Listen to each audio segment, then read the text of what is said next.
Listen, you smell something? Human emotions are materializing in the form of a viscous psychoreactive plasm with explosive supernormal potential. What a discovery, a psychoreactive substance. Do you know what this equipment is used for? Boggle or Super Mario Brothers? We'll have fun! Yeah! They're still doing it. Really quite good work there. My friend, don't be a jerk. We've got no choice. Call the Ghostbusters. Super Jackpot! Welcome to Extraplasm Podcast. It's the only podcast on the internet that spent the last of its petty cash on Cheez-Its, Crunch Bars, and a vintage chrome toaster. I'm your host, Jim Maritato, aka Vink Maniac on the internet, and I'm stoked to be back with you for another weekly discussion about ghosts and ghost busting.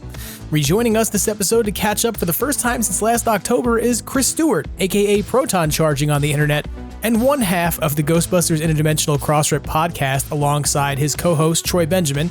It was really great to have Chris back in the virtual studio and chatting this week, as we hadn't caught up in about 9 months on microphone, although we've kind of been involved in each other's DMs occasionally. And it was really great to have him here because I really hadn't had a chance to talk with him about things like Ghostbusters Frozen Empire or how he feels about the 40th anniversary. And if you don't know Chris, Chris is somebody who's been at the Ghostbusters podcasting and sort of, online blogging game for far longer than most of us, as the person who used to run Proton Charging, his old website, and of course who's been through many years of developing podcast episodes alongside Troy Benjamin. And so it was really great to have him back on, and I'm really excited to share that conversation with you. And it was also kind of cool because, to be real, this is episode 92, which is episode 46 times 2. Which, is not really the episode we're going to celebrate for our second anniversary of the podcast, even though when we did the last episode 46, I said we would, because at that point it was an annual anniversary. But as it turns out, we're not quite at the second year yet. We will be in a few weeks. So we're going to hold off on celebrating that second year. But I did think it was kind of cool to sort of bring Chris back and have him on because he was one of the first people to come on the podcast, one, and two, he was also somebody who directly inspired the podcast. It was his show, The Crossrip, that he's been doing with Troy for quite a long time. That was a weekly thing for me on Mondays that I listened to every week and was part of my routine. And when they began to sort of shift to doing things a little less regularly, it meant that I had an opening in my life of going, where's my podcast? I want to have more conversations about Ghostbusters. And it's kind of what, in many ways, served as the groundswell that made me want to start a podcast. So if I hadn't listened to them first, I probably would never have come out and started this show. And so having Chris on is kind of cool because it's like inviting somebody who inspired you to come just hang out with you and who's eager to chat with you as well, which is really nice and really cool to feel and to share with you. So we're going to get into that conversation with Chris in a few minutes. But before we can, we've got to talk about some Ghostbusters headlines.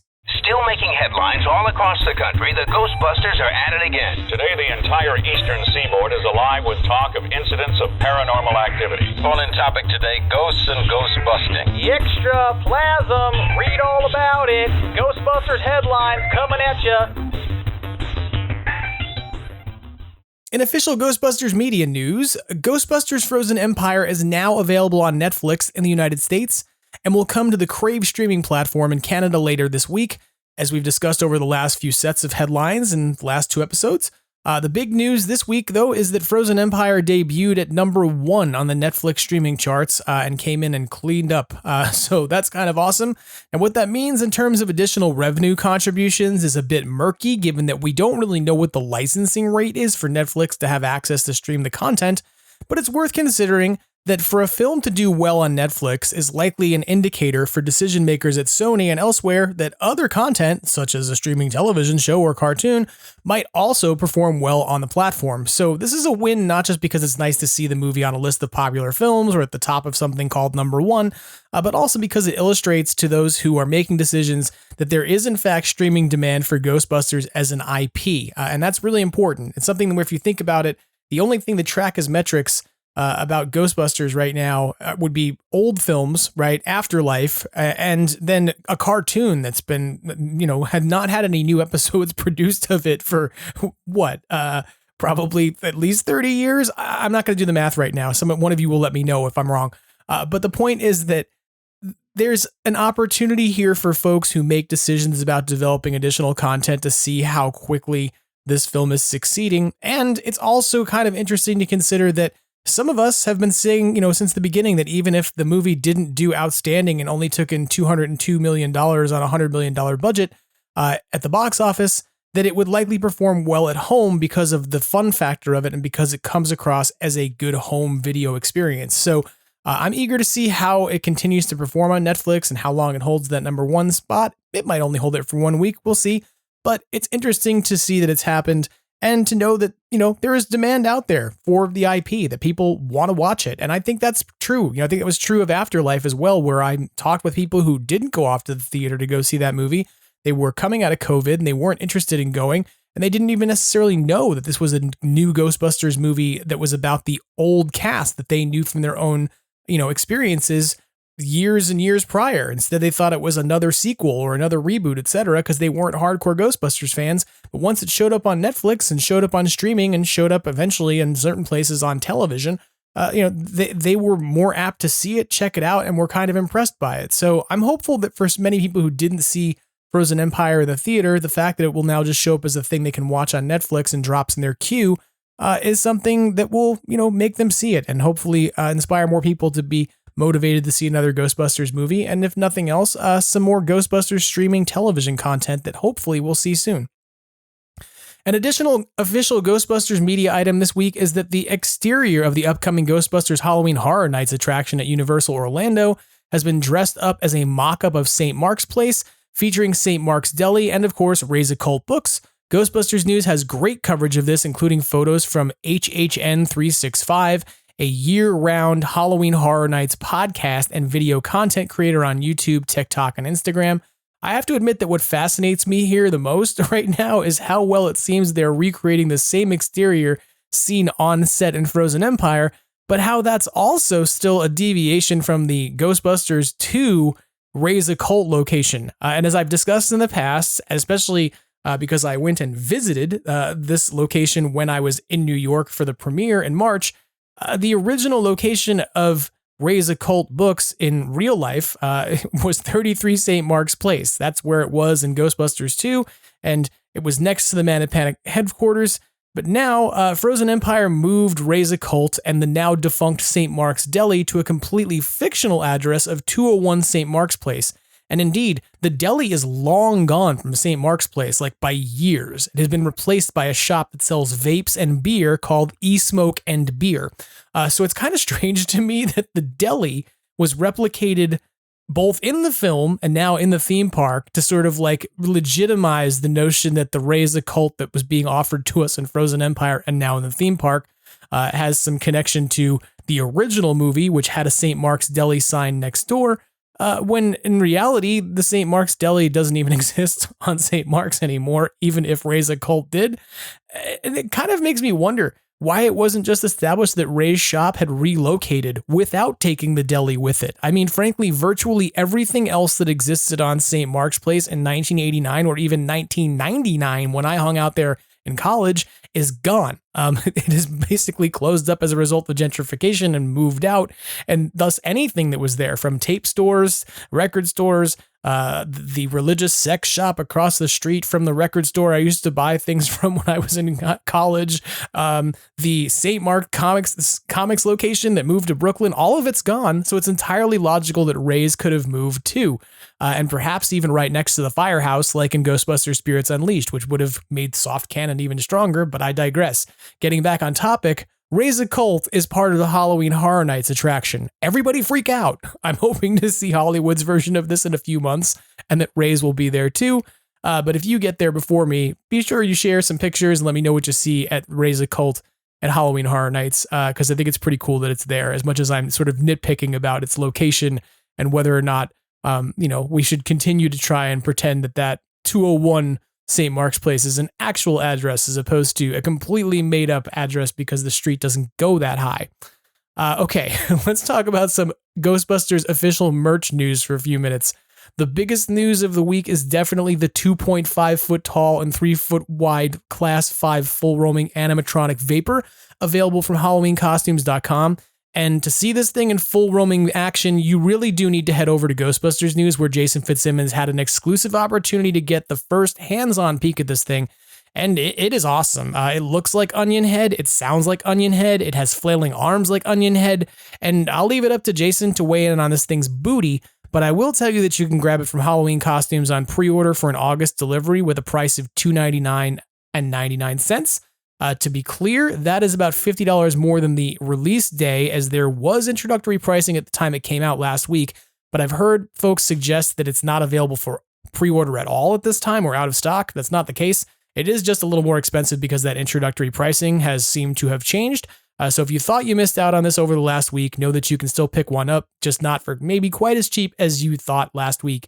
That being said, at 5 feet tall on the included stand and with lights, sounds, and motion, and an appearance that replicates the look of a cinematic Slimer like 1-to-1, this thing is more worth $300 than something like Spirit Halloween's Terror Dog, which costs like $500 and has 2 poorly constructed LEDs, and that's all she wrote.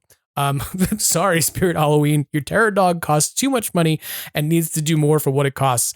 If I had the space, I would consider grabbing one of these Slimers for real, because it's true to be a Halloween crowd pleaser. I don't have the space currently, so I'm really deliberating about this. But if you're thinking about picking it up, head over to Ghostbusters News and check out Jason's detailed video review. And while you're there, use his affiliate link in his article when you order, because it helps him to continue making detailed reviews of the cool stuff that we love. And speaking of Jason and exclusives, Slimer was not his only exclusive this past week, as he also had an exclusive first look of the Winston Zedmore statue from Premium Collectible Studios in 1/4 scale. This Winston fits alongside the previously released Egon and Ray figures, and of course, PCS also has a Gozer figure as well as Terror Dogs that you can grab. These are, of course, high-end statues. They are going to run you between $675 to $725 when they're available. The Winston figure is not yet available, but it will be. And like the Ray and Egon figures before it, it will come in either standard, deluxe, or silver editions. There's different things you get with those things. The 2 higher tiered options will get you a Proton stream, and the silver exclusive one apparently has a new variant Slimer statue where he's making like a sour face with a raised eyebrow and his teeth are on display. The exact pricing for these will come out later this week, and the pre-order will begin on July 25th, coinciding with the beginning of Comic-Con. So if this is something that interests you, if you have been looking at the rest of the PCS figures, or rather statues, and thinking about grabbing them, head over to collectpcs.com on Thursday when these are released. And also, if you're going to Comic-Con, you can see these figures actually on display at their booth. They will be at booth 1835 at San Diego Comic-Con, and you can go and check that out. So it's pretty cool statues if you're into this high-end level of stuff. I admittedly have, as I just pointed out, not enough room for a Slimer, so I don't have enough room for another 4 statues of the guys. But if this is the kind of thing, that you are into as somebody who wants 1/4 scale stuff, bigger statues that display well, and less of a toy collection space and more of a bust collection space, if you will, or prop space. These are honestly pretty nicely detailed. They're pretty neat. Spirit Halloween is back in the Ghostbusters merch game, as we announced last week that they're carrying a new doormat for this Halloween season. This week, news comes that they are carrying a fleece blanket on their website that is featuring Venkman, Ray, Egon, and no Winston in neon colors. What's up with that, Spirit Halloween? Choose better key art that has all 4 guys on it. That's my advice. This is basically a reproduction of a blanket sold by Zavvi in the UK previously, but that has not been available in the US. So if you're a completist who wants to make sure you get all the blankets and you haven't been able to get this one internationally, now's your time to strike. It's 60 inches by 45 inches and will set you back $26.99. But this is Spirit Halloween, folks, so you know how this works. Go find yourself a promo code that has to exist on the internet somewhere, and if not, just wait until there is one, because it's Spirit Halloween. That's how this works. But realistically, it's kind of cool that they have a fleece blanket out. It's, to be real, kind of key art that's been used before, and I'll just say it. I think at this point, after Frozen Empire, where Winston has become such an essential part of the Ghostbusters and he's involved in kind of ensuring their future and he's primarily their benefactor, to put out merchandise that doesn't have him on it just seems stupid. It just seems like an oversight that kind of says why. Every piece of merchandise that has the other 3 guys on it probably should have Winston on it at this point, given the fact that, as we're going to talk about with Chris Stewart in a little bit, Winston saved the Ghostbusters, especially if you ask Dan Aykroyd while you're standing in line or standing at a premiere. If you don't get this, just wait. You'll hear it a little bit later. There's a clear explanation and context for that comment, I assure you. So let's talk about some fan merch, media, and event news for a few minutes. First up, I want to talk about Austin Young, aka Ray Cameron on the internet, and the heart of both Rust City Studios and Central Oklahoma Ghostbusters. Longtime listeners of Extraplasm will remember Austin's appearances on the show in the past, and you may also know him from his own podcast on prop building, the Black Firehouse Podcast. Austin has done some amazing prop replica building work to create the gunner seat wand from Ghostbusters Frozen Empire. And not only is it crazy screen accurate like everything else Austin does, but he also got it signed by both McKenna Grace and AC Martin, the stunt performer who did all of the gunner seat work in Frozen Empire. Why am I telling you this? Because I'm like, hey, check out this cool thing Austin has, because you could have it. You could win it in a raffle. And in doing so, you can help support AC's family. If you don't recall or didn't hear it a few months back, AC joined us to chat about her time on set, and we also discussed her brother's ongoing struggle with an amplified chronic pain condition, and Austin stepped up to build this wand and coordinate with both AC and McKenna to get this amazing one-of-a-kind item completed, and it truly is one of a kind. Like, not only did he hand build it, but I cannot think of another Ghostbusters prop that has been signed by both the principal actor and their stunt double, like, ever. And Austin does amazing work. If you've ever seen anything he does, like, everything he does is meticulously detailed. He finds every single screen accurate thing, and that's why he has an amazing brain where you can show him a photo of something in Ghostbusters and he can tell you like the exact screws that were used in something because he's Austin and he's cool. So this is an opportunity to try to win a crazy screen accurate prop replica built by a master prop builder in the community who does amazing work, that has been signed by a principal actor as well as the stunt performer that does charitable benefit for the stunt performer and her family.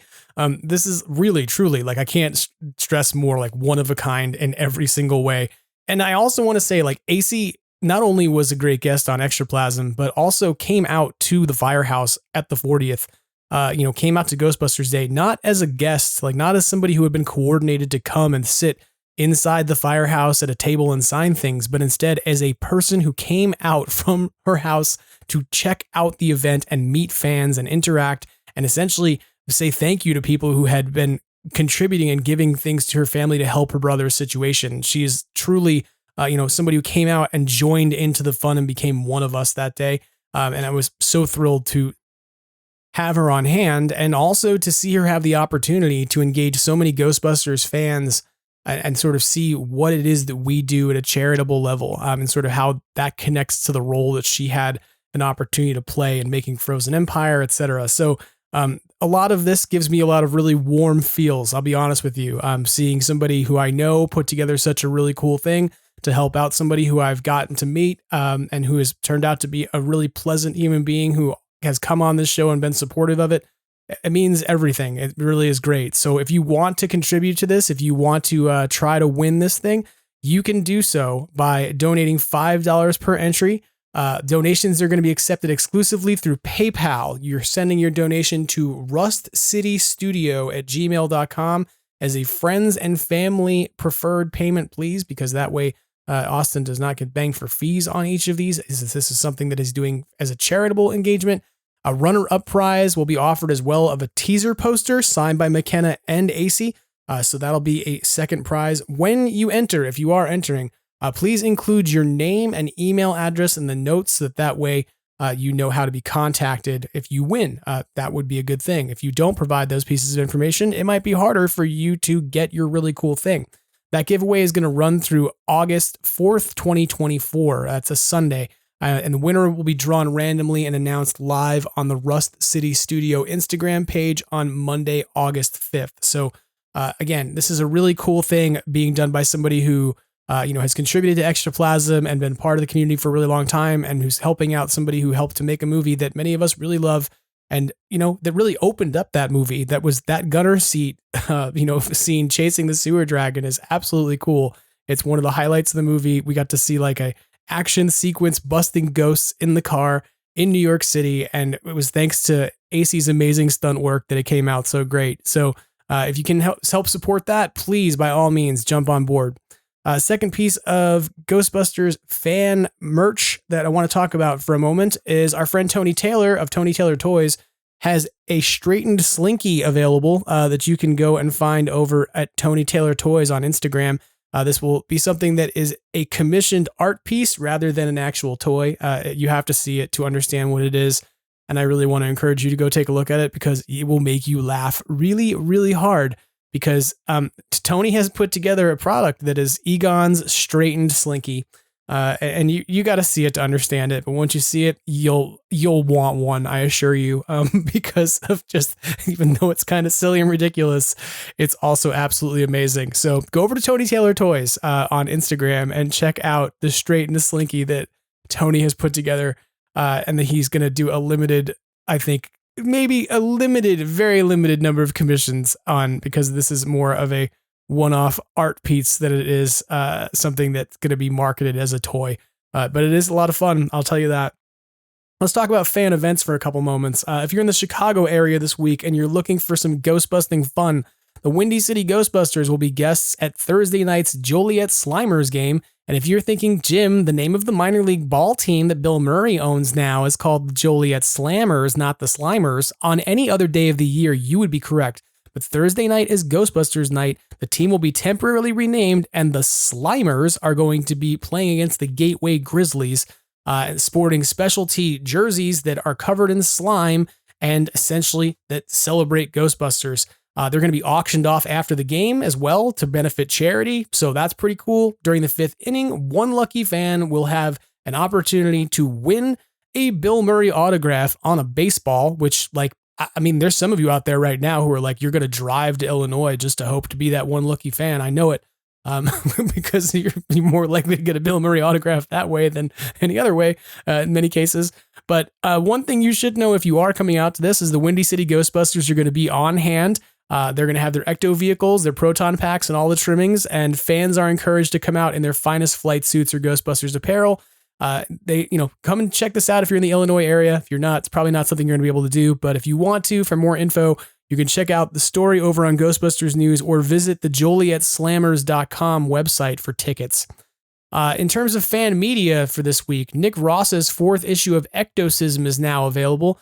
In this issue, the Ghostbusters will face off against the Terror Dog, deal with the return of Ivo Shandor, and more. They are back in New York City, back with their gear, running around. I have not actually had an opportunity to read this week's issue yet. I have just skimmed it. So if you have been following this, the new issue's out. If you haven't been following it, this is a story that takes place after Ghostbusters 2.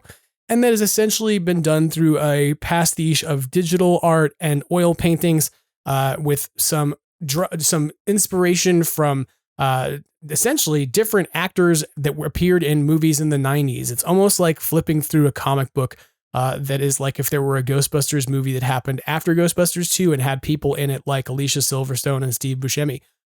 As a sort of background characters. So it's always kind of fun to take a look at, and it's free. So if you want to check it out, go over to Instagram.com/NickRoss138 and follow the MediaFire link, or you can go over to Ghostbusters News and take a look there because Jason has it as well. And one final headline I want to share with you this week has to do with wrestling. Last week, Jason Fitzsimmons kept referencing The Rock and his dreams of a Ghostbusters Ecto-Force television show. And he kept saying that he wanted Dwayne the Rock Johnson to be the lead. I feel like somehow he manifested something through a wish fulfillment system that had its wires crossed. And as opposed to us getting the Ecto-Force television show featuring Dwayne the Rock Johnson, we instead have received a world in which there are Ghostbusters wrestlers. And I don't mean those action figures that Mattel put out a long time ago. Maybe 2 or 3 years ago that had like Stone Cold Steve Austin and The Rock in flight suits, but rather I mean that the men's and women's New York freestyle wrestling teams from apparently, I guess, what is New York USA Wrestling, they have Ghostbusters wrestling singlets. And these are just hilarious to me. One of them is like a No Ghost logo with Stay Puft on it that the women are wearing, and the men are wearing essentially a very similar pattern of having Stay Puft in the background and like the city skyline. But instead of having a No Ghost logo, they have a No Slimer logo. which is an entirely new concept. I've never seen this before. Like, if this is an officially piece of like licensed stuff that Sony signed off on and said, yeah, this is artwork that you can use and happily utilize. I don't know that I've ever seen a no Slimer logo like this with a green neon no sign and Slimer in the middle. I mean, I've certainly seen the no Mini Puff logo from Afterlife, but this is new. I don't really know where this came from or who drew it, and I'm kind of intrigued and interested to know. So if you want to check this out, go over to Ghostbusters News because they're kind of cool. I would look terrible in one of these, just to put that out there. So I won't be pursuing like, hey, how do I get one so I can put it on? Because I would look like, my analogy, I would look like Earthquake or Typhoon, probably from the 90s wrestling. And if you get that reference, then you're probably laughing right now. And if you don't get that reference, then go Google Earthquake and Typhoon, and then you too can laugh. But you should check these out, if nothing else, because they're pretty funny, that they exist and that there's an entire bunch of wrestlers and a wrestling team who all were wearing matching Ghostbusters wrestling singlets. I think it's hilarious and I think it's great. Okay, so that about wraps up our headlines this week. So let's go now to my conversation with Chris Stewart as we dig into, Ghostbusters Frozen Empire news, commentary, all kinds of stuff. This is what happens when you don't talk to one of the people who you enjoy talking to for 9 months, and then you get together on a podcast. Joining me on Extraplasm Podcast, returning after an extended hiatus from the show, but without question has been living within our hearts since October of 2023, since before Halloween, the OG of OG Ghostbusters podcasters, Chris Stewart of the Interdimensional Crossrip podcast is joining us on the show. Chris, how are you doing? Oh, I'm fine, thank you. How are you doing? I'm fine. I'm glad you're here. I jokingly said earlier today that part of the reason I was excited to have you on the show is because I had Jason Fitzsimmons on last week, and I'm working on a Connect 4 of Canadians. Oh. It's like, let's just do a whole month of Canadian guests. It'll be awesome. That's right. Canadians famously very much like Pokemon. You got to catch them all. Yeah. Our mutual friend, Matt Provençal, he commented a long time ago and said, I think during like the COVID stuff, in Yes Have Some's group, that he was our emotional support Canadian during that time. So yeah. I've leaned into this idea. I love emotional support Canadians. Things here in the States, if you haven't noticed, have been somewhat different. Fraught? Yes. Well, I thought it was funny. You messaged me and you said, how are you all doing with the weather down there? And you meant actual heat. I meant the actual weather. Although, yes. In retrospect, if you want to treat it as code, like very polite society code, we could do that. The weather, air quotes. Yeah, no. I thought that might have been what you were doing. It was sort of implied like, well, it's definitely sweltering here in the halls of democracy. Meanwhile, in the halls of democracy, Aquaman's dehydrating. Right. So not that we're going to make it a politics podcast. I'm excited to talk with you about Ghostbusters, not about politics. Sure. And you don't have a particular strong stake, I imagine, right now about what we all do next. So, no, actually, on behalf of the rest of the world, when one country becomes the de facto superpower and then it starts acting weird, your business is suddenly everybody's business. So I was trying to explain to somebody the other day, when I was growing up in the last century, there was a different Trudeau in power here. And at the time, there was a lot of famous political cartoons and all that likened Canada to a little mouse in bed with a sleeping elephant. And we just sat around wondering when the sleeping elephant was going to like roll over on us, sort of thing. And I said, these days, it's more like the little mouse is roommates with an elephant that's got a bath salts problem. And the mouse just sits around wondering, the knife's not in the cutting block. Is it in the dishwasher? I hope it's in the dishwasher. Well, on behalf of elephants everywhere, and I don't buy people who are like, what are you talking about? You're talking about a particular political party? No, we're just the elephant, the entire country. Yeah, no. For some reason in the 70s, Canada just sort of lumped all of America. It was the size thing. I guess they could have gone with a whale, but then the visual metaphor just starts to break down. So yeah, cartoonists just needed a big animal. My mindset is that we just need to keep things stable so that way we can keep exporting Ghostbusters into Canada. Otherwise, you all have to like retrieve the Reitman family, bring Jason back, like redesignate Canada as the home of ghostbusting to keep it safe. Yeah. Well, I mean, at least one of the Ghostbusters films was filmed in Canada, so I think we can maybe make that work. Yeah, I think so. Yeah. As long as you make it stand in for Oklahoma, yeah, that works. Yeah, we'll convert all of Drumheller into a living museum for Ghostbusters. We'll overhaul the main street into New York replica, and people can come from far wide and spend money on Ghostbusters collectibles, and then occasionally go off to see dinosaur bones. It'll work out great. Actually, the best part is that Drumheller has the that dinosaur they found that they nicknamed after the Terror Dog. They said it looked like the Terror Dog in Ghostbusters. Yeah. I don't know if you remember those stories. Yeah, it's in Drumheller. So, I mean, yeah, Drumheller should absolutely be there. I'll send a note to Parliament to make Drumheller Canada's spiritual Ghostbusters hub. And we'll make it happen. Hey, I mean, look, if we can decide that Los Angeles gets a Ghostbusters Day, why can't Drumheller have a Ghostbusters Day? I'm okay with that. Yeah, I mean, at this point, yeah. So the list now, Troy and I talked about this on the Crossrip. The visual heart, everybody thinks of Ghostbusters is in New York, correct? And they do celebrations there, but they haven't declared anything official. Hollywood is the engine that powered Ghostbusters, and they named a Ghostbusters Day. So we were arguing that, New York needs to get off its butt and make an official, they need to sync up with LA and make the same day. So if we can, we'll just add Drumheller to that list. I don't think Alberta I don't think they're missing a long weekend. Canada went out of its way a while back to make sure that every month had one long weekend in it. Oh, wow. In our horrific socialist ways. And I don't know if Alberta's missing one. So it might just be a named holiday. But if we're short on one in the summer, it's the summertime. So, another long weekend wouldn't go remiss. Yeah. So why not? I'm now going to advocate that New York and Drumheller get off their butts and proclaim a Ghostbusters Day. Yeah, I'm for this. Was it the 8th or the 9th? The 8th. And when was the premiere? The 7th. You mean in 84? I think it was the 7th. Yeah. This year, for some reason, my head just kept going June 9th, and the rest of me every once in a while would go, no, June 8th. Dum-dum. Why would they make it? Why would they make it June any other day but than June? And then, of course, the other half of my brain must have been melting or something. Decided that because that's when it premiered. It's like no, it was June 8th. That's when the world went to go see it. That is Ghostbusters Day.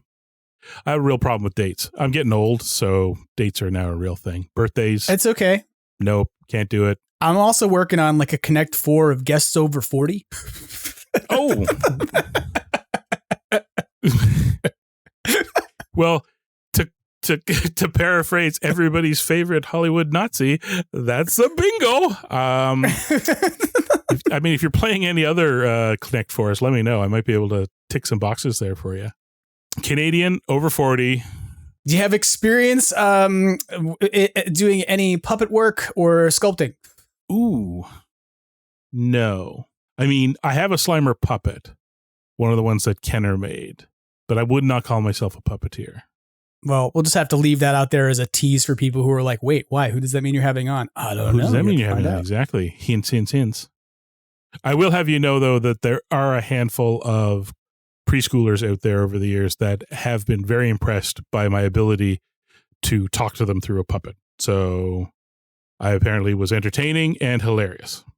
Okay. So you may be able to satisfy this. Yeah. I could, in a pinch. Just put me in as a placeholder, and then if you find something better, like, if you get Brian Henson on or something like that, you can take me off. That's fine. Well, I figured, it would be cool for us to get together and talk about a whole bunch of stuff, honestly, because we haven't talked to each other on a microphone since October of last year. And I have to admit this, my sort of like soft quitting of Twitter or X, whatever it's called, has meant that I would leave it for weeks at a time. And then I would realize that you had listened to an Extraplasm or sent me a comment or something or liked something that I had said, and I'd be like, oh shit, like I haven't talked to Chris and I feel bad. And then you approached me about this Goodpods thing we'll talk about too in a little bit, about sort of like starting a space for Ghostbusters podcasts to kind of get organized together on the internet, which I think is really cool. So, like we have a whole bunch of stuff to chat about, but overall, like I'm just thrilled you're here because it's always fun to talk to you. I'm thrilled to be here. I also recently referenced something. Somebody asked me about what Panto was. And I had the opportunity to be like, I can explain this because once upon a time, I had a conversation about a Panto play version of Ghostbusters on a podcast. And if people don't know what that is, you got to go back and listen to the Christmas episode of Extraplasm where we talked about that. But I'm really stoked you're here. And coincidentally, like this is weird, but this is technically episode 92 of the podcast. Congrats. Which is 2 times 46. And in theory, this should have been the one where people would have said like, oh, didn't you say the last time you did 46 episodes that you're going to celebrate every 46? I did, but we haven't actually hit the 2-year mark of the podcast because I didn't take as many weeks off this year. So you get to come and be on the episode that is episode ceremonially. It's like episode 92. 92 is 46 times 2. And then I'm going to still do like a celebration for the 2-year anniversary, soon. But yeah, why not? Like, yeah. So it's kind of cool that you're here as one of the first people who came on. Have some cake at 100. Have a little party at 2 years. Yeah. Whenever. These days, any excuse for a party, go for it. Cake is always good. I think that's the rule at this point. You're allowed to have it as long as you can come up with a reason for it. That's kind of the deal. Especially if you can figure out how to make 1 3-day weekend a month. Just right to Ottawa. I'm sure we have a booklet explaining how countries can go ahead and do that. Yeah, how can you successfully implement this plan? That would be great. Well, let's get into this Ghostbusters conversation rather than trying to figure out how we can model Canada to construct new government holidays in the United States, because I think there's enough tensions going on in the U.S. rather than us dabbling into politics. Yeah, right. But if you had more 3-day weekends, not a problem. Anyways, it's true. Spin the wheel. What do you want to talk about? We'll do spin the wheel. We'll talk about some different Ghostbusters stuff. Let's talk about first. We have just experienced the 40th anniversary of Ghostbusters, and we've come through Ghostbusters Frozen Empire, which you and I have not really talked about at all. I've listened to some of your episodes of the Crossrip on it, but sort of just for folks who may not have listened to the Interdimensional Crossrip because for some reason they don't get enough Ghostbusters in their life after listening to Extraplasm, like you obviously be listening to both, obviously. What was your take, just kind of for folks laying it out there who may not have heard it? How did you feel about Frozen Empire since we haven't talked about it? Oh, I liked it. It was, how do I encapsulate it? It was good. It had lots of great set pieces. It had all our favorite old characters, a bunch of favorite new characters. I think it had one big strength and it had one big weakness, if we wanted to keep it short. The big strength was, I feel like the addition of the Firemaster and looking more at the tech in the lab kind of gave me a better sense of how science/magic works in the Ghostbusters universe, which was never really explained before.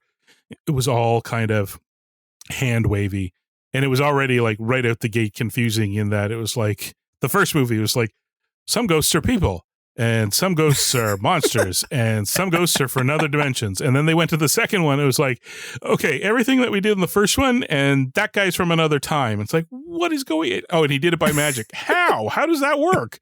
And slime makes you fight one another. It's like, okay, pump the brakes. And we never really got any good answers about that until we got to this one. And we did talk about this quite a bit in the Crossrip, that it felt like that they were really, again, it's not good hard science, obviously, or anything like that, but they kind of put together this loose rules of energy versus, humans. I don't know. What are we, the observer race of the world or whatever? So in that way, it made just as much sense that somebody could charge a slime with their emotions as, angrily write themselves into a painting, control fire, And that was the thing about the Firemaster is by the end there, I'm trying to recall what Troy and I talked about. I guess it was kind of two things. It was one was this idea of energy manipulation. So the Firemaster could manipulate, proton beams just as well as he could manipulate fire, and Garaka could manipulate cold and all that. So there was some sense of how energy was involved in all this stuff. And then the other one was kind of this idea of humans and consciousness and all that in the universe. So Melody kind of filled in a few blanks about why sometimes people stick around versus extra. So it gave us this clearer delineation between like PKE, psychokinetic energy. So the idea of basically we humans are running around partially powered. No, that because people think that makes it sound like energy. I'm sitting in my basement and I'm sweating to death. This may not be the best time for me to get metaphysical with a movie, but anyways, to the long and the short of it, I don't know. Go back to the Crossrip. Maybe I made it sound better there, but it filled in a lot more info into the idea of ghosts from another dimension, ghosts from Earth, why some ghosts stick around and their connection to things, all that, and then the energy manipulation. So the science/magic of energy manipulation in the Ghostbusters universe. I was like, that's great. That's enough. Script writing, hand wavy, woo woo, or whatever you want to call it, that can be applied as a rough rule set to how things work in the Ghostbusters universe. I'm like, that's great. That fills in a lot of blanks. Like, again, Vigo not well explained in his movie, but at least now we can kind of sit there and go, oh, magic and manipulating magic and PKE and what, yeah, sure. Somehow this angry, horrible, evil man wrote himself into a painting that could be unleashed later. Great. That makes sense. I can work with that. I have to say, I kind of agree in that I came out of the movie and I had some people tell me they felt like it wasn't technical enough. Like, just do this, do that. Right. And I sort of went, yeah, but my view of it was it's what I said was like, I'm extending Doctor Who logic to Ghostbusters. Right. Like there's some consistency to how the TARDIS works. There's some consistency to elements of time travel. They can change them if they want to. Like they've definitely come along in the canon of Doctor Who and been like, nope, we're changing how many regenerations the Doctor gets now. But there are some fine rules about how it works, whether or not you can cross your own timeline, things like that in Doctor Who. And I got the sense that like this film did a similar take of like, yep, there's reasons why things happen, but also we don't have to over scientifically explain them like it's Star Trek. And I love Star Trek, but like it kind of bent away from that over scientific, like Star Trek-y, let's make up a bunch of fake terms kind of thing towards like, let's talk more about like legends of, of fire wielders and things that go back to like the times of Solomon and all kinds of stuff like that, Yeah. I mean, Star Trek in its own way, kind of its consistency is that it's about energy and frequencies. Everything is energy and frequencies. Great. Consistency was the proper word there that you used. I think that's perfect because what you want is a consistency, but you really don't want rules. Because when you put in a rule, you've written yourself into a corner and it makes things harder later on. So to go to your Doctor Who analogy there, the rule is you can only have this number of regenerations. It's like, that's really awesome up to the point where you reboot the series, everybody loves it, and you've only got 1, 2, 3, a handful of guys before, I guess you're not making a show anymore. So, then they had to go back and kind of fiddle with that a little bit. So consistency is good because it gives a framework to work in.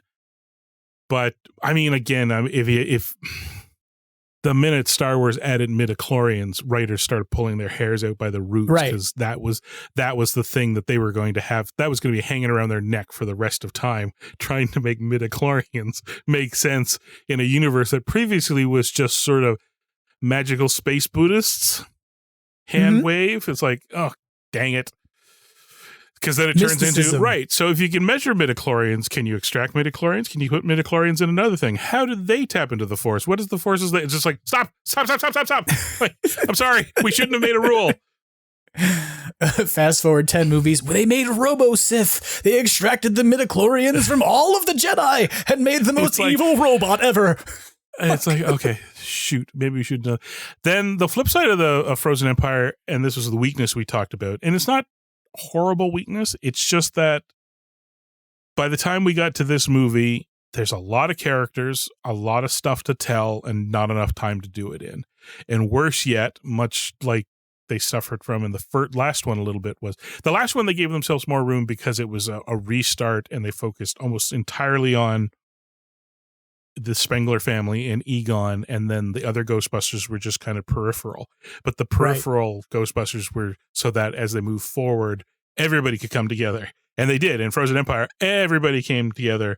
But then the problem there is that, man, you only got X amount of screen time, and not everybody's going to get to get covered. So like Troy pointed out that Trevor really is kind of not well covered in this movie. And again, just because at the heart of the story, it's a Phoebe story. Right. And then secondarily, it's a Phoebe and her, mom / sort of dad. And then it's kind of like, and I guess we'll get into the brother somehow, or maybe he'll just be there and he'll do a couple of things. And it's great and that he's there. It's just, and then again, then it's like, and now we have these new characters that work in the lab or work in the museum. And it's just sort of like, oh, and we're bringing in this complete left field magic user guy. It's like, oh, okay. So it was fun. It was super Ghostbustery, but, and it's not even a bad thing. It's just, it's not, how do I put this? It's not that it made it bad.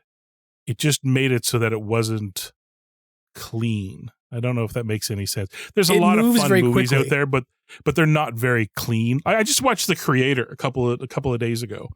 I've been meaning to watch it. I don't know if you saw it or not. I haven't. But it's beautiful. It's really amazing looking sci-fi. It's really well acted. And I spend most of the movie, though, after the fact, watching things happen, and then afterwards going, yeah, but why? Yeah, why? Why? So in the long run, I'm like, that was a great movie. That is not a spectacular movie. Like that is not, and it's because it was a fun movie. It had some great stuff to it, but it was tripping up over a bunch of stuff. And Frozen Empire is much the same way, right? Like they filmed a whole bunch of stuff and they had to cut stuff back. And some characters they filmed because they were obviously hoping to have more for them, but by the time the edit shook out, they had to cut it down. It's like, right, we understand why they did that, and we understand that nobody was going to go sit for a 3.5 hour movie, so everybody got enough spacing. But it did its job. Everybody went in, had fun. Nobody hated it, and it set the stage again for the next movie.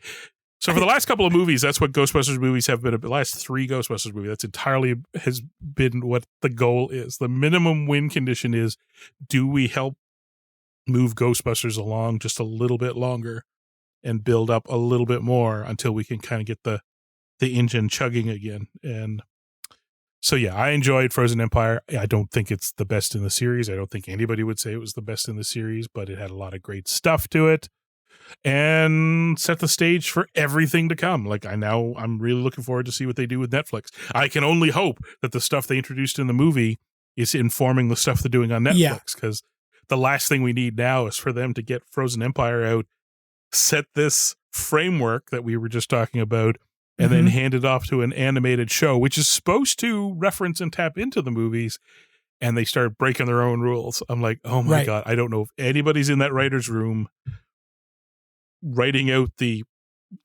circumstances and consistency of how the Ghostbusters universe operates, but man, it's going to be a real...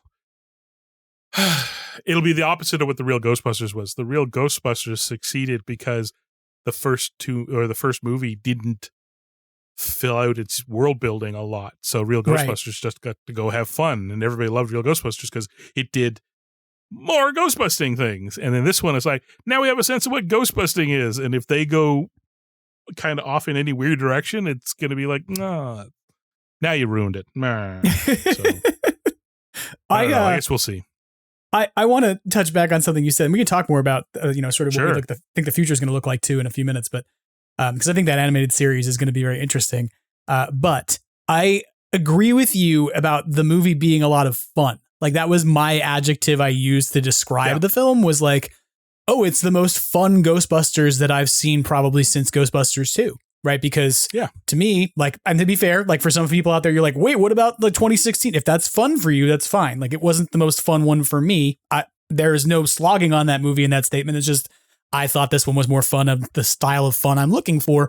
And Afterlife is a movie I love, but Afterlife is not a fun movie. Afterlife is like Dead Grandpa movie, and there's some funny moments in it, but it's not like it does like the podcast and Phoebe stuff and sort of like Phoebe telling bad joke stuff is fun, but the sort of feel that you're on like a fun adventure is different. And like my analogy I kept using was that like Afterlife feels like an Amblin film, and like Frozen Empire feels to me more like a 90s fun adventure movie. Like I was thinking about it, not like Jurassic Park, but kind of almost in a similar sense of like, there's an ensemble cast, there's a whole bunch of people in it, there's different places that they end up going, they encounter different kinds of ghosts, the same way that Jurassic Park moves through all these different dinosaurs and stuff. They go to like a research center full of people and whatnot. The research center, ends up being attacked by velociraptors in the same way that like the gates get shut down or the power gets shut down inside the research lab in Frozen Empire. And so to me, like, my analogy is like, yeah, it's kind of like if you almost Jurassic Parked Ghostbusters a little bit, like, but it's more about the tone of the movie than it is about the content. So, but I think the key thing is that it's fun. It's designed around a fun adventure. And that's why it feels like real Ghostbusters when people talk about that, It's something people really lost sight of lately. And I kind of try and mention it to people as much as I can. And we've lost the perspective of what movies used to mean to us when we were younger. Like there's a lot of movies that we saw as kids that we glommed onto, and some in the long run turned out to be great movies, and others in retrospect are fun movies, but they're not great movies. Yeah. Again, people in discussions get a little heated because sometimes people, just interchangeably use the terms. If it was fun, it was great. And it's like, okay, well, sometimes we're discussing great in terms of, was it up for an Oscar? No, not every movie's up for an Oscar, but and sometimes there's a real good reason for that. So we all love the heck out of, Monster Squad. Monster Squad is a fun movie. Monster Squad is also not a great movie. No, but my analogy for that is like, look at our summer of movies. Like Bad Boys, to me, is not an amazing piece of cinema, right? It is like Michael Bay Helicopters at Sunset stuff, right? And it's like not outstanding cinema. It's a fun action movie, and that's what's like back. And then you look at like Twisters, and I know I'm going to insult some people out there who are listening to this, but like, sorry, everybody, Twister is not an outstanding movie. It's a fun movie. It's got some really great moments in it. If you want to watch a driving get destroyed by a tornado, it's awesome. Like, and if you want to see Philip Seymour Hoffman doing like really fun character work, it's great, right? Like, but it's fun for that. It's a interesting movie. It's a fun movie. It's a fun popcorn concept. But I don't look at Twister and Twisters coming after it and go like, oh, that's an Oscar-winning movie, right? Like it needed awards. Like, no, it didn't. Like, it's a movie where Helen Hunt and like Bill Paxton ran around a lot, and they put in lots of effects in the wind tunnels and stuff, and it's awesome for that. Like, you give it total credit for being the crazy summer popcorn movie that it is that destroys a drive-in theater, and like, it's awesome. But like, it's not an amazing piece of cinema, right? It's just not. Meg, you slaughter your own cows. Nice. Actually, now that I'm thinking about it, I'm like, I think when we were kids, we did make fun and great. They were interchangeable.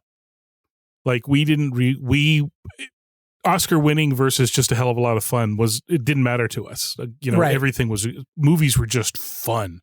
And then as we get older and all that, and we start to discern things a little bit more carefully, then they kind of split. Like a great movie and a fun movie is not necessarily the same thing. But somewhere along the line, I think it's almost like the brain flipped, that if it's not a great movie, if fun and great are not the same thing, then fun must be bad. And it's like, or fun, more often than not, they see it as, oh, that's a bad movie, and don't see how much fun the movie offers. I do a lot of, sad to say, it's not going to be here for much longer. They announced that they were going to have to closed down. I think they did a Hail Mary to see if anybody would buy them up, but we have one of Canada's last drive-in movie theaters nearby here. Gotcha.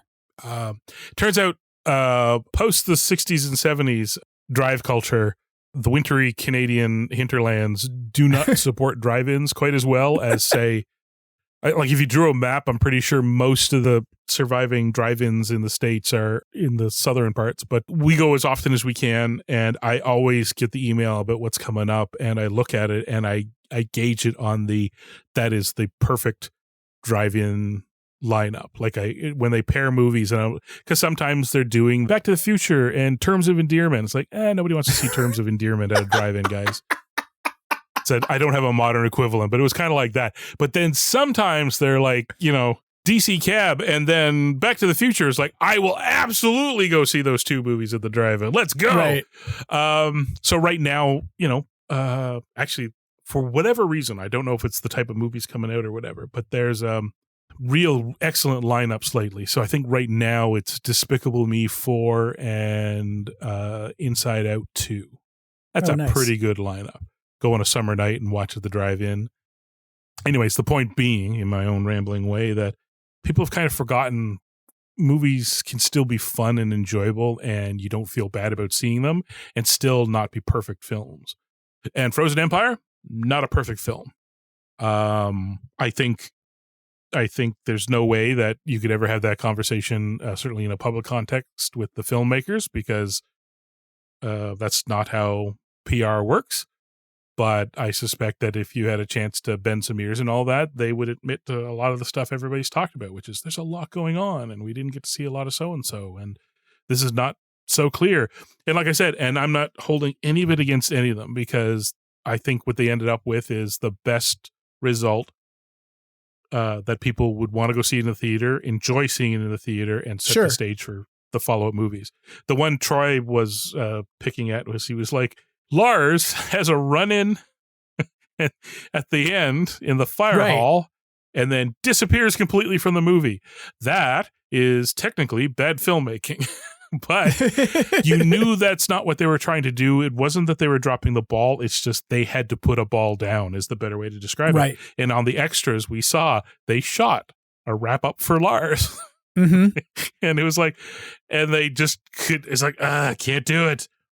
And we talked about that on Extraplasm, about whether or not that was cut because of the sort of flip-flop between serious and funny, serious and funny, serious and funny happening like too many times in that sequence, right? But I would have liked to have seen him get slimed, and I would have liked to have seen that wrap up. It would have been good. Instead we got Pukey kind of coming end, out. Throwing him in at the end, everything's laughs at the end of the film, right? So I don't even think it matters at that point.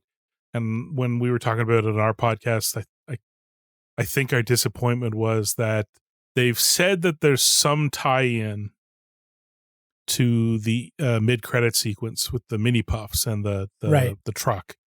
And we're like, okay, if you have a plan for it, cool.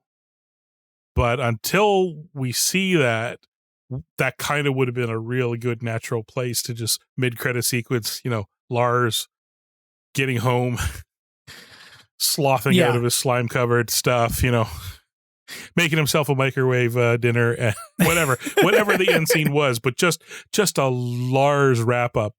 But again, I don't think anything that I saw is lacking in the movie. I don't see that as being done by accident or due to carelessness or neglect. I think it literally came down to they had a lot of ingredients and only so many cake pans, and choices had to be made. So in the end, it did exactly what it was supposed to. We spent all spring staring at the calendar going, can't wait to see this movie. Well, actually, no, it wasn't even in the summer. When did it come out? November? March? Oh, boy. I did mention me and dates are on a break, right? Oh, yeah, that's right. Because it came out right around my birthday. Aha. You think I would have remembered that, but no. Anyhow, so that's my summation of Frozen Empire. I think that's fair. It gave us everything we wanted from a Ghostbusters movie. We saw everything we could ever want to see in a Ghostbusters movie. It fed our love of the world building of Ghostbusters. It introduced a whole bunch of new characters, which is great because Hollywood now lives in a time where it wants to keep, its properties going, but, actors don't stay in the game forever. So if you want to keep it rolling, you better start cycling in new people. And if Aykroyd and Hudson and them all said, you know what, we're just going to hang out, not bother on this next one. Everybody who's left is still a corker of a cast to go watch in a Ghostbusters. Oh, absolutely. Movie, right. So, and I think this is something you and Troy may have talked about in the Crossrip about the notion sort of that like Ernie Hudson's character kind of made this transition from being the guy they hired in the first movie to the guy who's like saving them in the last movie, kind of like he's saved them financially and what have you, and set that up. And like, I just to tell you this because I thought it was funny. When I was at the premiere with Jason Fitzsimmons, we joked about how the fact that when Dan met us, like when he kind of walked up to us and he was talking to all these different folks, he talked to Yes Have Some, and then he came over and talked to us. And I can't remember what the question was that Jason asked him. It had something to do with Ray's motivations. We had seen all that stuff coming up to it where he was off doing interviews and he was like, this time I'm coming from a dark place, and whatever he was saying about being in retirement and kind of having a negative feeling or whatever it was they were kind of putting out that didn't seem to manifest the same way in the way the movie was made in the end, right? Like he talked about this in interviews and then you didn't really see it on screen. So Jason kind of asked him like, where is Ray at this point? Like you're going into this movie and you've talked about this idea that Ray is kind of coming at this from retirement and feeling kind of almost maybe cut out or left out. Like what is Ray's motivation going into the movie? And Dan just looked at us and he said, well, as you know, I've been a Ghostbuster for a long time. And then he turned around and like put his hand on Ernie Hudson and he said, but we were saved by this man here. And we couldn't decide if we were talking to Dan Aykroyd or if we were talking to Ray. Because he's like talking about how Ernie saved them and came in and basically gave them the structure to be able to continue running Ghostbusters. And the funniest part about it was that AJ Quick had just given Ernie a Zedmore Industries pin that he was very excited about and had just pinned on his suit. So here's Dan in a red coat. He's in the red parka with the sunglasses on and a Ghostbusters hat, talking about how this man right here saved us. And Ernie's like in the blue suit with the Winston like Zedmore Industries pin on. And I was like, I'm not sure if we're interviewing them or if we're interviewing them. Wow. But Dan said it. He said it. This man saved us. So when I heard you say it in the Crossrip, really surreal. I was like, this is so surreal. Super surreal. Wow. Yeah. Yeah, I think we kind of pointed out that the Ghostbusters were being crushed under the weight of their own success in the first movie, and then Winston came in and picked up the slack and helped them win the day. And it's kind of like, and then in broad terms, that's exactly what he did later in the series as well. The other Ghostbusters have just kind of fallen apart, and Winston steps in and forms like a multinational corporation to prop up the Ghostbusters. So yeah, that was nice. That's because of the benefits of the 1980s deregulation and the Reagan years. And that's right. Yeah, well. It all works. It's all inside the universe. Yeah. It's all fine. It's been a while since I watched Frozen Empire. I'm gonna have to go back and watch it again. It might just be an adulting responsibility thing, but it turns out that when you see a movie that you love to death for the rest of your life when you're 11, and then work at a video store where you play it at least once a day while you work, you end up seeing the first movie hundreds and hundreds and hundreds of times. Oh, yeah. And then when you're all grown up, the recent one, which is lots of fun, and I want to go back and watch it more, it's just harder to get back there. I went with the Tribe when it first came out, and then it was my birthday of all things, but everybody had celebrated it for me earlier, and everybody else was kind of scattered to the four winds traveling and all that. So it was just me. So I took myself on my birthday. Not a sad thing. I had a great time going to the theater and sitting in the theater by myself and watching it. And then using the codes to hit the lobby. The lobby was selling the little blind boxes, those new blind boxes, whatever they were. Oh, right. The Ecto collection. Yeah. The Ecto collection. I needed the Slimers, just the Slimers for my own collections. Some terrible podcast made some key for that. Some terrible content. Who they were. Oh, trust me, it was on my phone. I went to Some Terrible's social media to find it because I thought I had it on my phone and I didn't have it. So I went and found it. And then I found half of them in this one theater and thought, oh, I guess I'll just have to get the rest on eBay. And then some part of me went, it's your birthday. You drive 20 minutes to the other theater and see if they've got it. I was like, yes! Got there, walked in, grabbed them, thought about seeing the movie again for another second time in the one day and talked myself out of it. I had stupid adult things to go do. Yeah, so how many times have I seen it? And I know when it was in theaters, I forget who it was, but somebody was posting their tickets and they were up to practically daily. And I was like, good for you. Also, that is borderline crazy. At least, I saw people who were like, come out and support the movie so they make another one. You need to go 5 times. It's like, yeah, I was like, I don't know if us going 5 times is going to bolster it.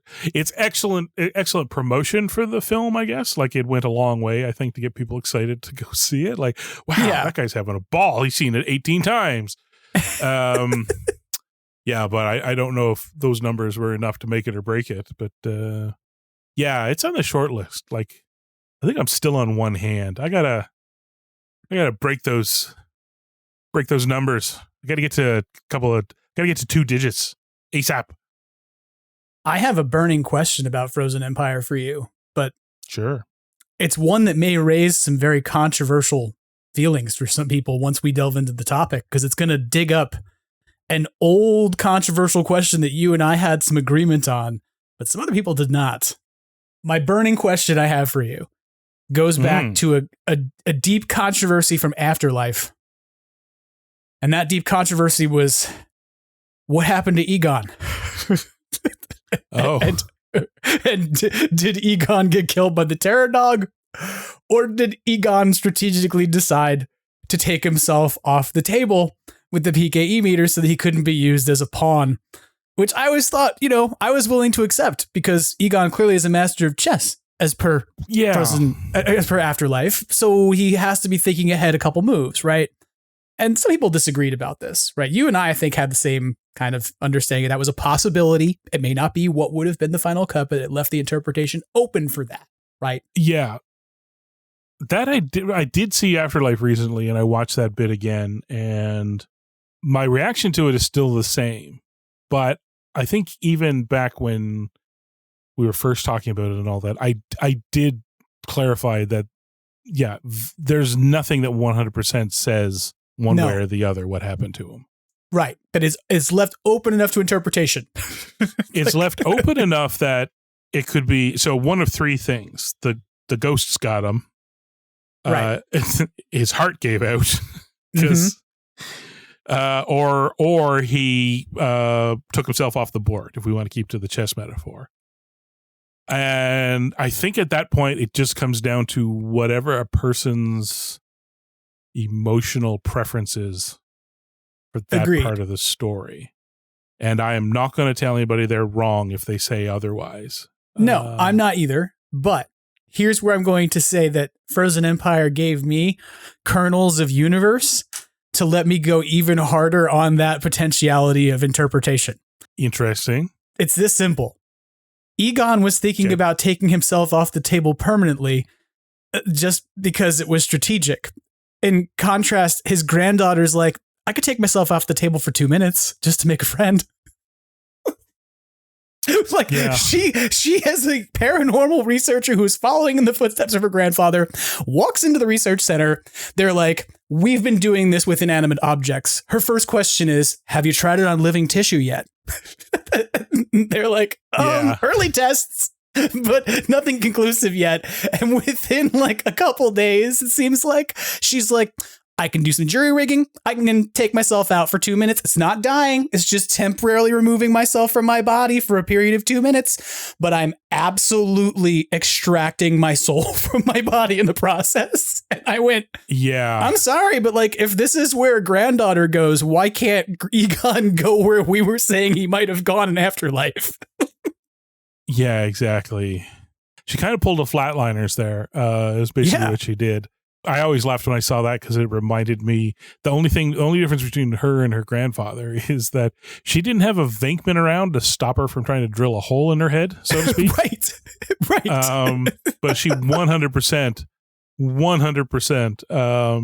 At best, she has a Phoebe and podcast and Phoebe together once again. Like, that's essentially the guidance she has to stop her from going too far, is literally the friend who sits there and helps to instigate with Ray about how he's retired. And then it's like, are you going to take that? Yeah. I don't know. Maybe future films will see a bit more of that side of things. In terms of the Afterlife thing, I still stick to the idea that for a guy that parted ways badly with his closest friends and business partners, like as in burn bridges to go save the world from the big bad that only he could see and believed in and was 100% right about. I mean, I can see that some people might lean into the tragedy of it's suddenly going sideways on him and he can no longer stand up to it and gets taken out. Yeah, I don't know. As time goes on, I kind of look at it and all the elements kind of fill out, all the different options fill out more and more and more. Sure. So if it wasn't for the fact that he triggered the PK taser, like that's the confusing part is, and is that the one questionable bit, like he was running out of options, sat in the chair, knew something was coming, but was also prepared to fight it off. Like, because it wasn't like he sat down with a regular PKE meter, which its sole purpose is to just warn you when the tiger's about to attack. Right. It had an offensive weapon to it that he did brandish. And I guess then that's kind of where things move really fast and get very fuzzy very quick, because there's no good explanation to why he then died. So you imagine that the Guardian attacks, he fights back, and it takes off. So you've just opened up a kettle of fish. Sorry. See the thing is okay. So we assume that Egon gets the drop on it and zaps the Guardian. A taser PKE meter. There's nothing that's ever has explained to us that thing can drive off. Not a ghost, like drive off an extra dimensional bodyguard. Agreed. We do see it run away. Well, why would it run away? Well, because the target it was going after and potentially wanted to possess is no longer valid. It's gone. It can no longer be possessed. So then again, so then it just comes down to, well, it didn't want him dead because it did want to possess him. So what are we left with then? The two options are Egon has his last stand to fight, and as an old man, his heart gives out, which is tragic, but serves the same function. Or in the fight, I don't know. Like there's something, the more I think about it, the two kind of end up kind of merging together into an almost Ghostbusters version of, what's his name? Frank Miller's Dark Knight Returns. The Batman-Superman fight, right? The calculated fight, the last stand against the greater power that Batman, taking on Superman. There's a little bit of that where I guess in the end, it doesn't really matter. Egon was cornered and just decided to go down swinging to the same purpose, which is, because he's Egon. Like, this is the thing. I don't think Egon would let himself be possessed because it would undo everything that he was trying to protect the world against. It would literally undo everything. It and let's be real. He's the guy who looks at you and says, I have a radical idea. He's the guy who looks at you and goes, this might totally wipe us out and kill us, but it also might work. So it does come down to which emotional story beat do you prefer for Egon's last stand? Because they're both equally valid and they're both equally logical to the character, which is he's not going to let himself be taken over because that undoes everything. So his estrangement from his family, his estrangement from his best friends and business partners, and living by himself and being thought of as a crazy man, it's all for nothing if he gets possessed and goes and his possessed self goes and tears down all the protections he built up right around the secondary temple. So yeah, it comes down to Egon has to take himself off the board. Now, unlike Batman, we never saw Egon. See, that's just it. Like there could have been ways to have done it. Like if Egon had stopped to, like, I don't know, feel his heartbeat or something like that, then we could interpret it as Egon died because Egon's heart gave out. Right? No, it's a small little bit of cinematic. No, you're not wrong. Right. Visual cue that Egon in his heart, he's concerned about his heart. So if Egon dies off screen, we can go, his heart gave out. But at the same time, to brandish a weapon that can in no way do anything more than maybe ward off a single attack from this Guardian. Yeah. I mean, and then it gets I don't know. I know. Like, we've talked about this before, and like, yeah. It's a kettle of fish. It is. My final thing I'll say about it is that I think you're right. I don't think we ever really see that thing get used to any sort of success. I think that the time it gets used in the movie is when they brandished it in front of Callie when she's possessed, and they activate it and try to zap her, and that doesn't go well. Yeah, well, Podcast uses it to basically pop mini puffs.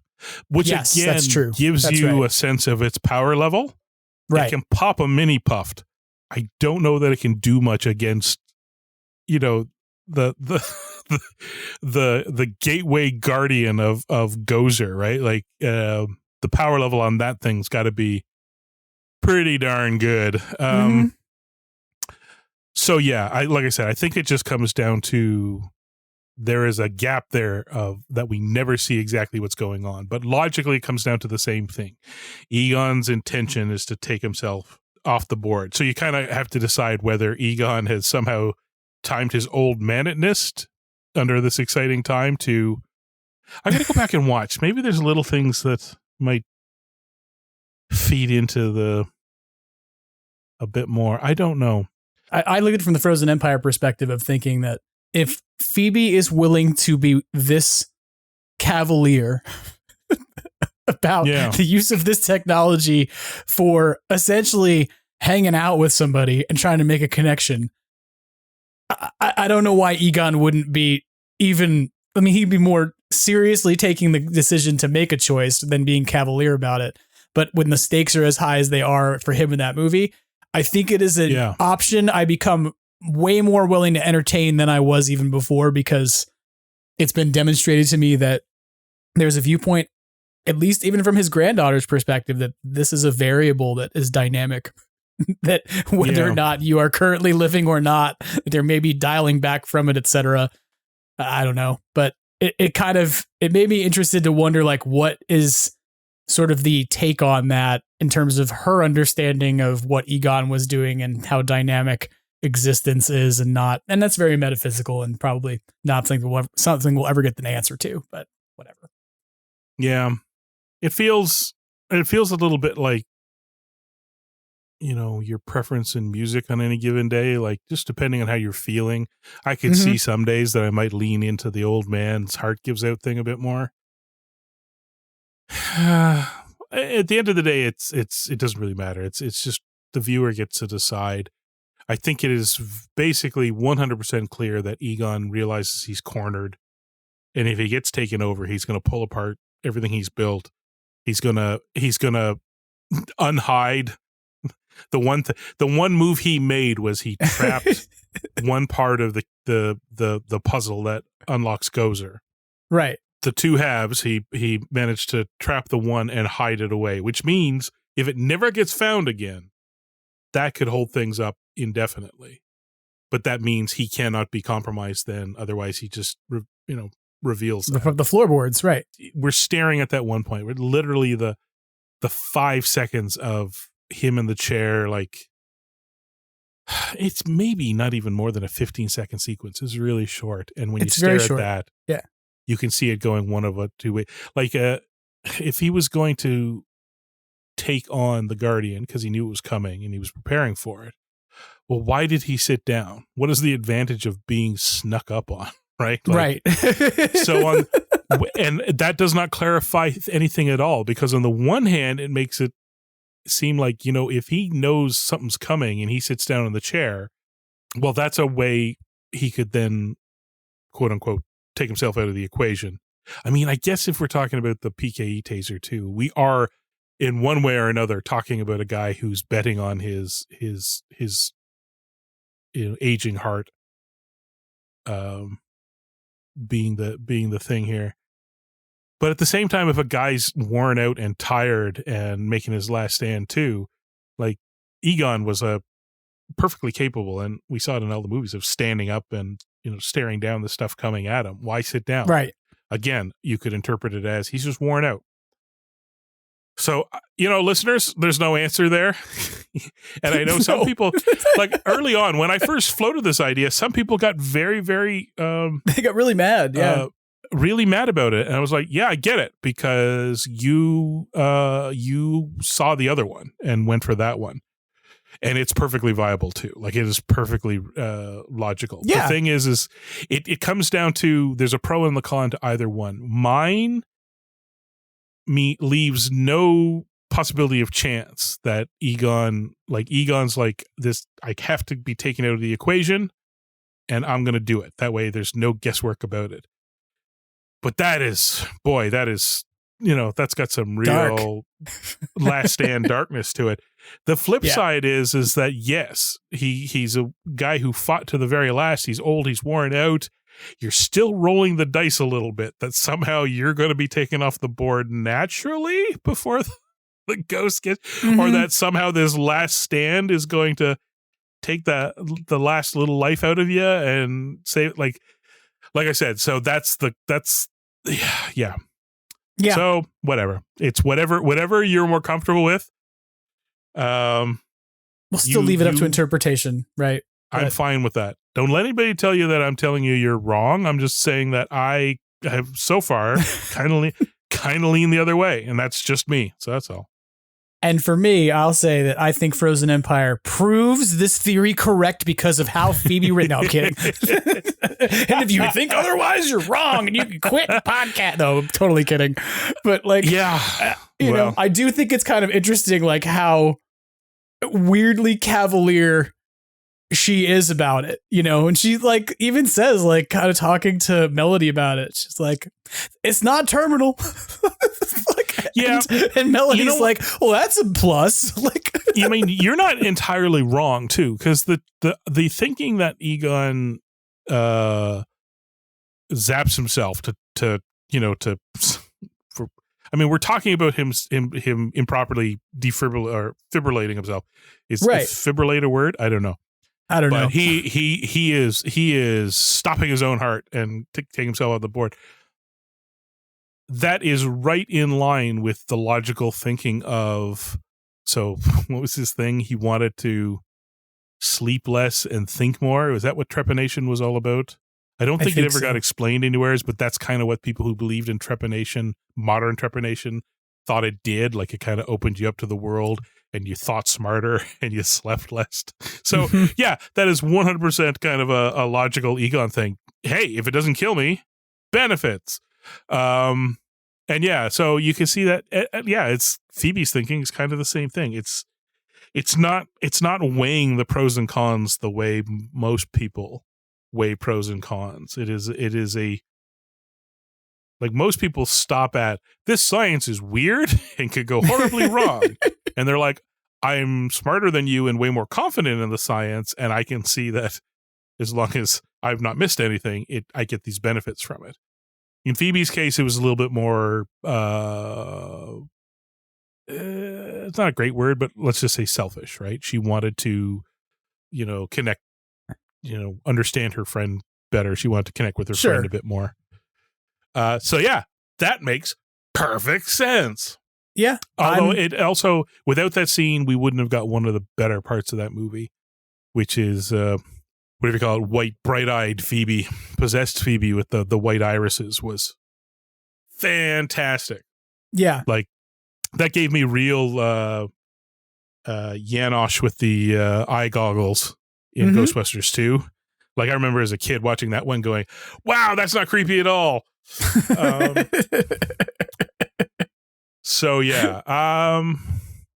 Yeah. Again, that, I guess that does mean that my interpretation of Afterlife is marginally more correct than That's the other right. one. That's why I had you on. I just wanted to prove that it was more grounded. It's like all set up for this. I invited you on. I asked you about how you felt about the universe. You talked about how they made rules and a framework, and then we extended that framework to be able to explain why our interpretation of canon is the correct interpretation of canon and the only correct interpretation of canon, just like how everybody acts on the internet. Please don't at me. I don't have the energy. No, and to be fair, you don't, because you were bold enough to say something kind about the movie that shall not be named by some unless they have something terrible to say about it in July 15th. And you put up with a lot of abuse for it. So thank you for being an outspoken advocate of all Ghostbusters things. It goes back to our earlier discussion, right? If it was a lot of people went in with a lot of baggage that stopped them from just having fun with the movie. Right. And I understand every bit of baggage they have. It's just, I put the baggage down before I went into the theater. I was happy to just go, hey, fun. Go have an experience. This goes back a ways now, but I remember leading into the new movie, I got invited onto somebody's podcast to talk about it. And they're like, we heard this and this, and what do you want from a Ghostbusters movie? And it's like, I want somebody to put on a proton pack and shoot it at a ghost. That's it. Like, the minimum victory conditions from my going to a Ghostbusters movie and enjoying it. That's it. Somebody shoots a ghost with a science pistol. I'm in. No, I think that's fair. Okay. Like, I've said this, and then we'll move on from Frozen Empire, because I know we're talking about a movie that came out at this point 4 months ago that you and I just didn't have an opportunity to talk about. And right now we're just totally appreciating the opportunity to talk about Afterlife years later. But like, this is why I enjoyed that Netflix film Spectral. I don't know if you ever saw it. It was like, what would you call it? Modern warfare versus ghosts. It was like military people. Yeah, the world is suffering a ghost problem, and they actually, You're making me think of a different Netflix movie I liked about ghosts just because it was fun, and it was called "We Have a Ghost." We Have a Ghost. That was great. It was great. I enjoyed that movie. I thought it was fun. Is it a really good movie? It's not a really good movie. It is a fun movie, and it's not horrible. It actually didn't have a lot of inconsistencies that drove me nuts. I was like, this is great. I like it. It was, yeah. And again, that one went full Ghostbusters at the end, where it did. People with science guns shot at ghosts, and I was like, yeah, check mark. Actually, that may be why I enjoy a lot of these movies. The checklist for enjoying a movie for me consists of those two things. What's Spectral about? It's guys with science guns that shoot ghosts. I was like, I'm in. And that's We Have a Ghost. Military. We Have a Ghost. There's a lot movie. of ghosts talking at the beginning, but by the end, people with science guns shoot at a ghost. I'm like, I'm in. Like, what's Luigi's Mansions about? Oh, Luigi has a science gun and he shoots at ghosts. I'm in. What's Hellboy about? Well, it's a guy with a magic gun that shoots at ghosts, but the people that give him the gun treat magic like science, so it's kind of a science gun, and he shoots it at a ghost? Yes, I'm in. I have a whole section. My DVD section is just movies that tick off those things. Science gun and ghosts. So, as a person who has set the bar at science, gun, and ghosts, super low. You're 40 years into science, gun, and ghosts, right? Like this. That's it. Let's be real. And that you and I are two people who saw this movie when it came out in the theaters. Although you probably have a better memory of it than I do, because I was 4 and you were 11 or whatever. But I have a very clear recollection of it. Sadly, the theater I saw it in no longer exists, but yeah. Yeah, my case too, the drive-in is gone. But as somebody who's set the bar at, you want more of the thing you like, and you are loosely willing to accept science, guns, and ghosts, what are you hoping for now that we're 40 years on? Like, I'm not really meaning to set your bar that low and be like, you don't have to say anything science, guns, and ghosts, but like, we have an animated series we started talking about earlier, right? Like, we have all these, there's toys coming, etc. What's the thing you're hoping in year 40 for Ghostbusters we're going to get? Year 40 or beyond year 40? Because I don't think year 40 is going to be filled with lots of stuff. I think you're right about that. I think that year 40 is going to be about horror nights at Universal at this point, and maybe some releases of some toys. Yeah, but we're running out of year 40. But more movies. It's been talked about a lot. Some of it is armchair quarterback stuff, where it's easy to sit here and say, you know what they should do. And that one is, they should just start doing small budget stuff and let people play with different genres. Because that's, that's been a lot of fun with other properties, is when you let somebody take it and run off in a strange direction. I know people, we have so many superhero movies now, it's a little overwhelming. But I remember when Ant-Man came out, how refreshing Ant-Man was, because at its heart, it was written as a heist film from beginning to end. I'm like, yeah. So I could kind of see room for, I think there's a lot of room for that. I think there's a lot of room to take bits of it and go off and do inexpensive things with it, right? Like, I think you could do a full-on nothing. Vigo never got goofy. In his movie, the Ghostbusters around him got goofy. Right. Janosch has his Renfield got goofy. Vigo never got goofy at all. The closest he gets is holding a baby up and smiling at it. That's it. Like, that's right. That's about it. And actually, that was downright sinister, because he wanted to become the baby and then grow up and be a tyrant again. Which means you could take that guy and go do a dark movie or a dark miniseries on Netflix or something like that. Like, you could do a small Vigo series that is straight up horror and blood and borderline Dracula type films. Great, go do that. Like, that'd be fun. That's actually interesting, because that wouldn't be a movie about our Ghostbusters, right? It would be about whoever managed to get him to manage to trap him and do all the things they said they did to him before he got into a painting. They were like, he hung him, they shot him, they stabbed him, whatever it was. He doesn't even have, exactly. He doesn't even have to be, it's not like this stuff where retroactively you kind of like Hannibal, where he's still the bad guy, but you kind of make him this, but he's kind of sexy. He's not the good guy, but everybody's tuning in because the cannibal psychologist is kind of cool now. It's like, oh God. You don't have to do that with Vigo at all. He can still be like, an evil nightmare of a guy. And instead, you just follow around the people who have to deal with him and try and take him down. And I love the idea that you could do a 6-parter and fully half of them end with them thinking they've killed him, and then the next episode he's back. You could do a lot there. Is it wrong that I kind of want the opposite of that, which is where Vigo is locked in the painting, but it's like in the 2009 video game where they just have him next to Janine's desk. And so every episode is just them consulting with him, and they're like, Vigo, we're trying to solve this problem. And he's like, well, he won't let me out of the painting, so let me tell you what's going on. Yeah, exactly. I don't think there's no wrong answers. I do hold out hope that, I know we got the animated one, and we'll see where the animated goes. But I do really like the idea of them. I mean, it's been said so often by so many people, myself included, year after year after year, that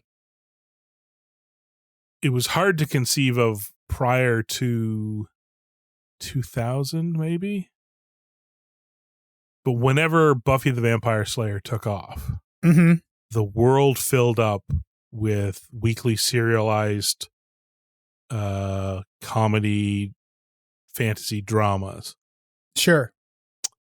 that Ghostbusters would, I mean, it set the template for, and they all ran with it. So there, you know, Ghostbusters needs I really want it to stretch its wings.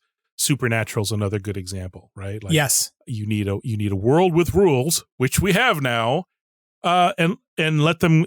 People are like, Frozen Empire is like a real Ghostbusters episode. It's like, well, then why don't we have that series where some Ghostbusters actually get to fight a werewolf or something like that, right? Like, yes.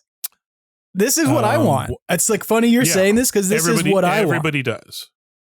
And there's some, whatever. I mean, I don't know if it's just because it's a weird time and Hollywood versus streaming is still shaking out and all that.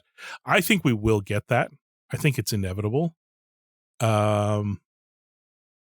Just because I think the returns work out way better than rolling the dice on a movie. I think we'll get more movies, but I think they need to stick to the pattern, which is, again, trying to keep the costs down and the stories high sort of thing, right? Like, yeah, Ghostbusters is never going to work as a summer tentpole. That's not true. You can put it out in the summertime. That's not my point. But budgetarily, it cannot compete with a Godzilla movie or a Marvel movie or whatever. And maybe it shouldn't try. Maybe it needs to lean a little bit more on the fact that large chunks of that movie can be people sitting in a basement looking at, you know, dusty books talking about weird stuff before you have to spend any special effects budget. Yeah. Even Godzilla, it's like, we tried to keep the costs down by having a bunch of talking. Yeah? What was the problem? Well, one half of the talking was in a science fiction lab that we had to build, and the rest of it was in underground Pangea. It's like, oh, okay, yeah, I can see that being a problem. Ghostbusters is where are all the conversations happening? An unfinished fire hall, some library basements, streets in New York. It's like, yeah, I think we could probably handle that. A fake aquarium with green tiles.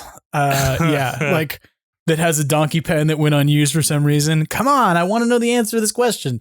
I still don't understand what the deal is with the donkeys, but I digress. I mean, and if you don't want to confuse the movie Ghostbusters stuff by doing a show, and again, I can see that. Although it's not that it's never not worked. I mean, you can probably do a movie line of characters and Troy and I kicked around the idea it'd be really great to do the Explorers Club, because you can do like, so what were there?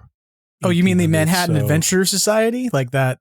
Yeah. So the Edwardian, American Edwardian era, global adventurers looking for supernatural weirdness. Right, like that'd be Ghostbusters meets Indiana Jones. Yeah, it's like Adventures of John Tobin. Right, like a little bit of Ghostbusters, a little bit of exactly, a little bit of Ghostbusters, a little bit of Briscoe County Jr. Like it's just you could put a bunch of, because Briscoe County Jr. by the end there had a little, like a touch of weirdness going on. I believe they had like an alien. I don't recall in there by the end and all that. But again, high adventure with some comedy yucks and some sci-fi supernatural stuff going on.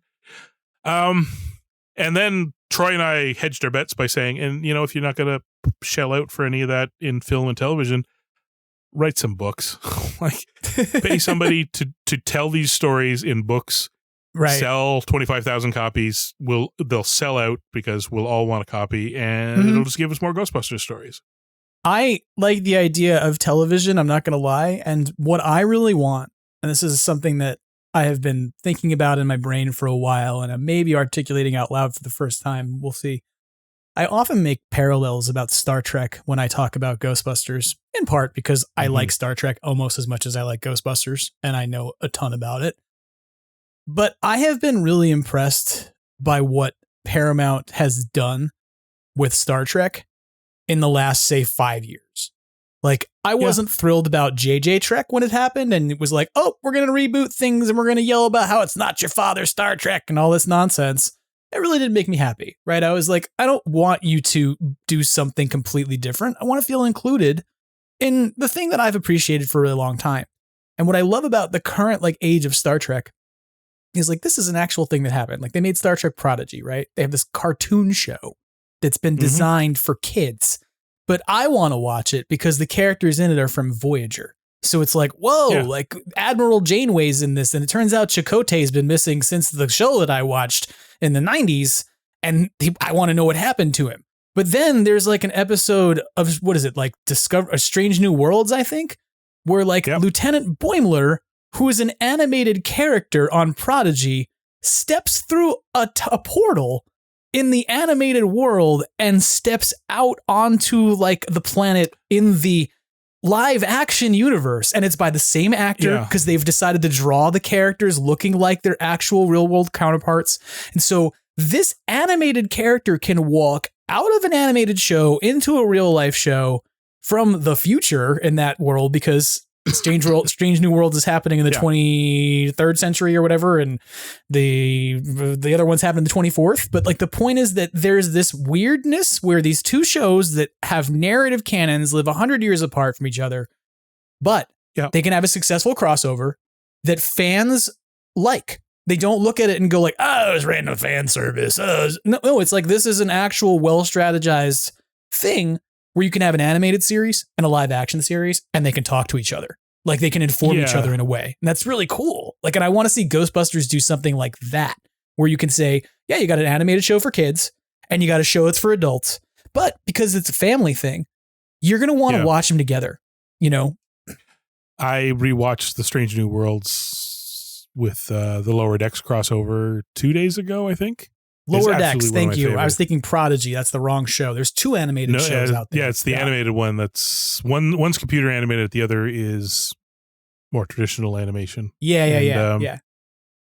And a lot of the grumpers, the grumpy fanboys, were mad at the Lower Decks because it's not canon and it's all self-referential because blah, blah. And it's like, yeah, watch this. We're going to take two characters. We're going to cross them over into the regular timeline.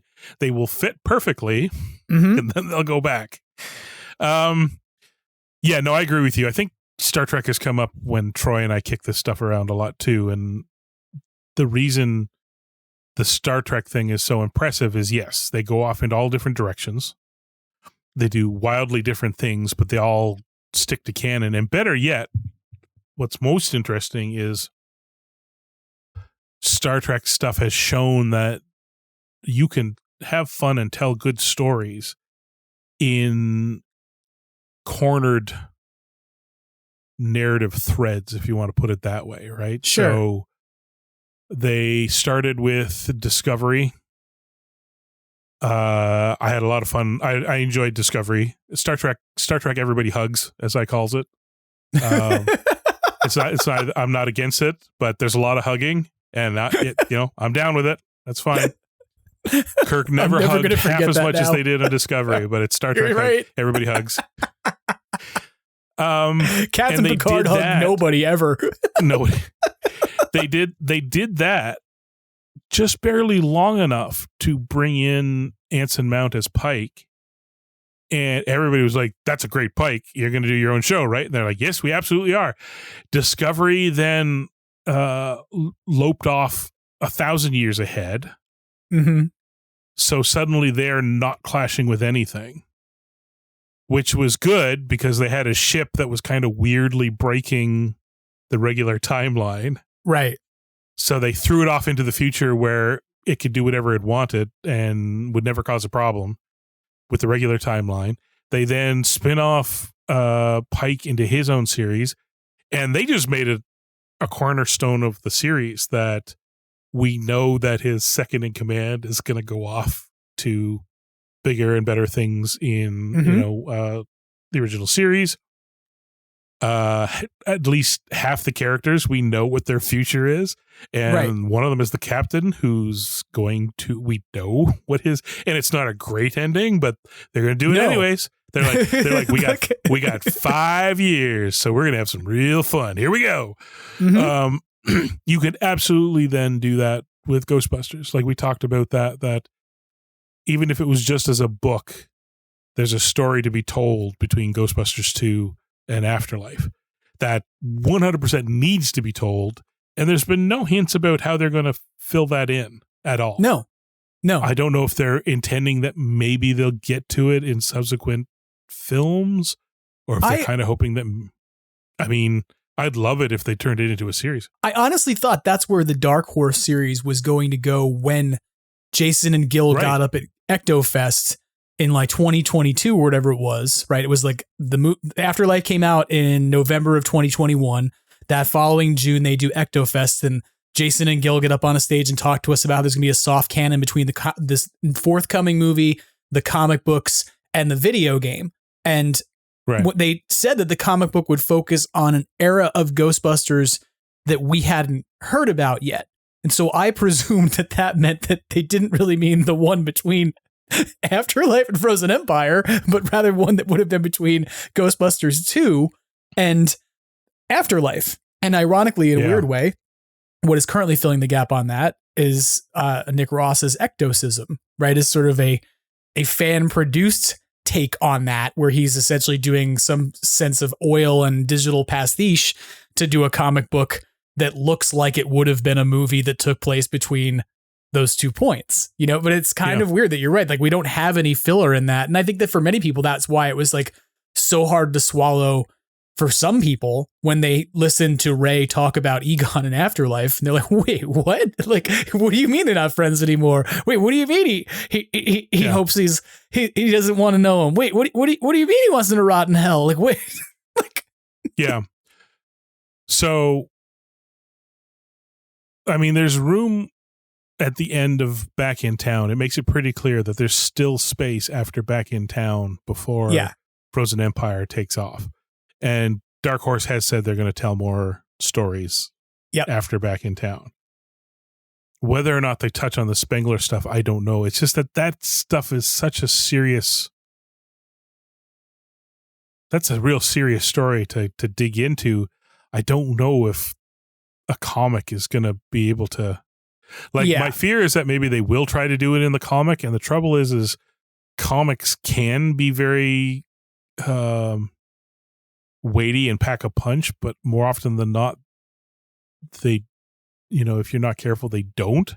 And my fear is that they'll try it and it won't have a lot of weight to it, and it'll just serve as and there's your answers. And it's like, okay, well, that had no emotional resonance. Thanks very much. Whereas, for going back to the Paramount analogy, it's, you can't do the original actors. I mean, too much time has passed. So if you're going to go back and tell a 35-year-old Ray Stantz and Egon Spengler and Peter Venkman in, 91 or whatever, new actors. It's fine. We're fine with that. Because, God, 91. What is that, 30 years? From 91 plus, till now? 30 years 33. plus? Yeah. 33, yeah. Right. That's enough time then that it's full on Spock time. Like, he does not, the guy just has to look, he just has to look like a good Spock. He doesn't have to look like Leonard Nimoy. So, no, agreed. It just has to look like a good Egon, has to look like a good Ray and Peter, doesn't need to look like the actors. They just need to then come together. And again, like, that's even better. Like, 30 years, it means we get to see like a Ghostbusters period piece. Yeah. All the original packs, right? Like, everybody's driving around in like the future cars that we had in 1990s, right? Like the Ford Taurus. The Ford Taurus. That's right. God. Yeah, no, I would like to see that. Is that the new tempo? Sure is. And then again, can bust some ghosts, can even world build a little bit. Sure. And do a little. And again, if you want to do it a show and you want to keep the budget down, not everything's a proton pack problem. Some stuff is a book and magic and PKA meter problem. Go do that. And then sometimes I mean, all that beautifully ties into Ray and his podcast too, right? Like, just sure. Everybody in New York's got a weird story in their apartment and all that, and not every single one of them has to be busted. Like, sometimes it's a simple matter of figuring it out, what's going on and what the history is. Great little story ideas there.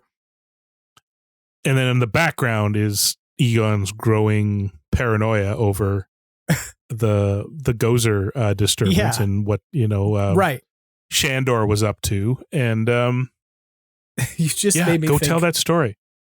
You just made me think about how much different Frozen Empire would have been if every time somebody brought a haunted object into Ray's occult, they just were like, grab it. Had to be busted. They had to be busted. Like the old lady sitting there with the watch, like, Harold, show the nice man. And Harold actually moves the watch, and out comes not the hammer to break the watch, but instead neutrino wands and a pack. And oh boy, it would have been really different, right? It would have not been as interesting.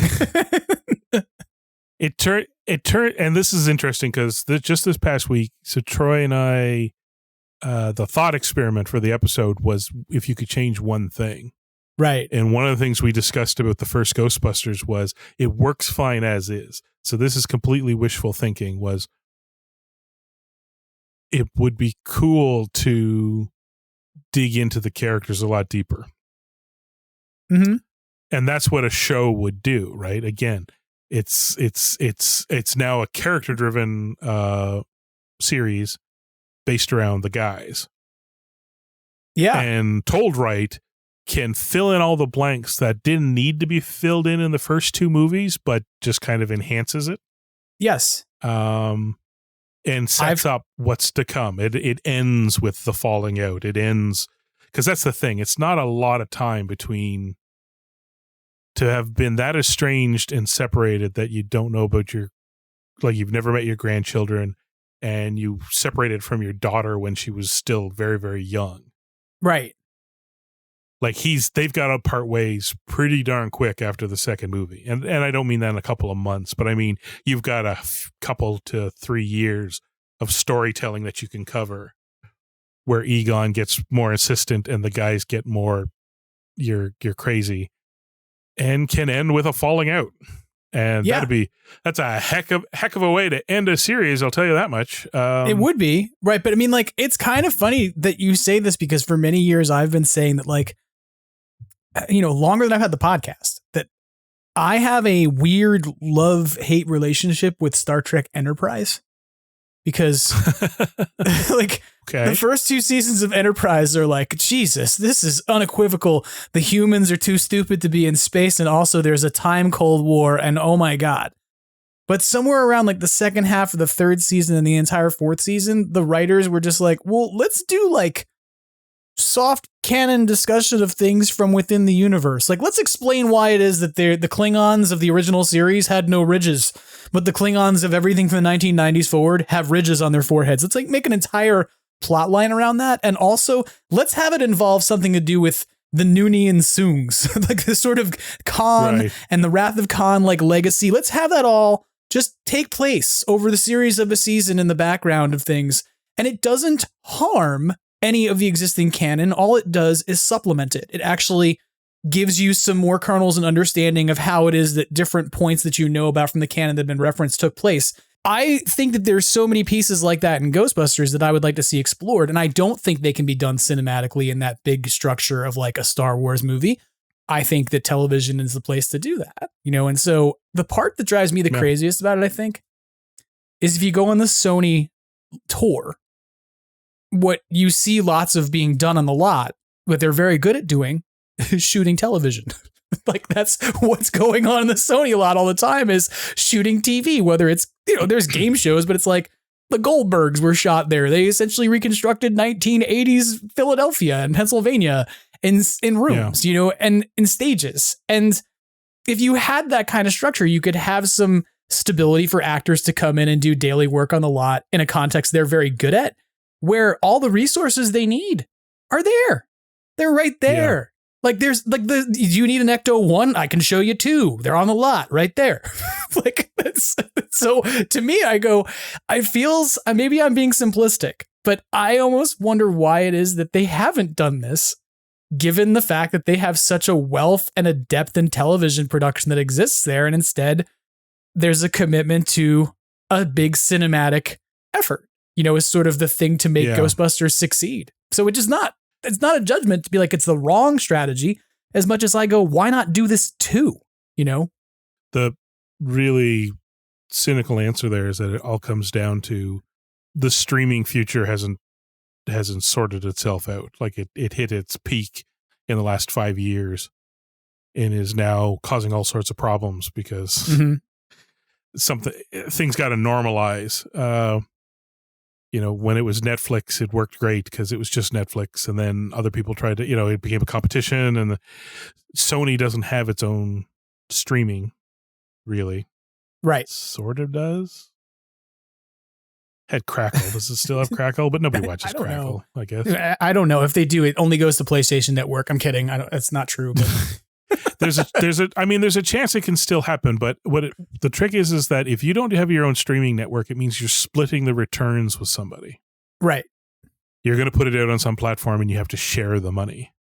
And that's always tricky and requires negotiation, and negotiations usually have time limits on them and stuff like that. And really what you want is a revenue that just keeps paying out for you. So it's not impossible that in the next few years, as things shake out, that one of the 800-pound gorillas of the streaming world will want to cement, another 5-year run as a place to absolutely dump your money on every month and not do the cancel, start up when stuff's right. is to strike a deal with somebody that has the wherewithal, the resources to make good content, so you're not footing the bill. So Netflix had a lot of its own money. I don't know that it can run forever. It makes a lot of content that gets scattered around the world. Some of it performs really well because they can show it off in different territories. Some of it is very specific to the territory it's in, so it's only making its money there. So, there's always the possibility that, like a Netflix or somebody strikes some sort of deal with somebody like Sony to come join us let us be your de facto platform, and we'll strike a really great deal, and you're going to make out like bandits because we will be your home and everybody will come here to watch your stuff. And we're going to make out like bandits because, well, at the end of the day, Netflix doesn't need to make out like bandits personally. They just need to bring in a lot of money so that they can look good to their shareholders and then continue to grow and carry on that way. Yeah. So yeah, there's ways it could be done. I think not insurmountable. I don't think they're easy, but I don't think they're impossible. So who knows? It may still happen, because you're absolutely right. Sony's sitting on properties. Sony knows how to make good TV. I just don't think something like Ghostbusters can survive if the only thing they can get it out on is broadcast television. Yeah, I think you're probably right about that. Yeah.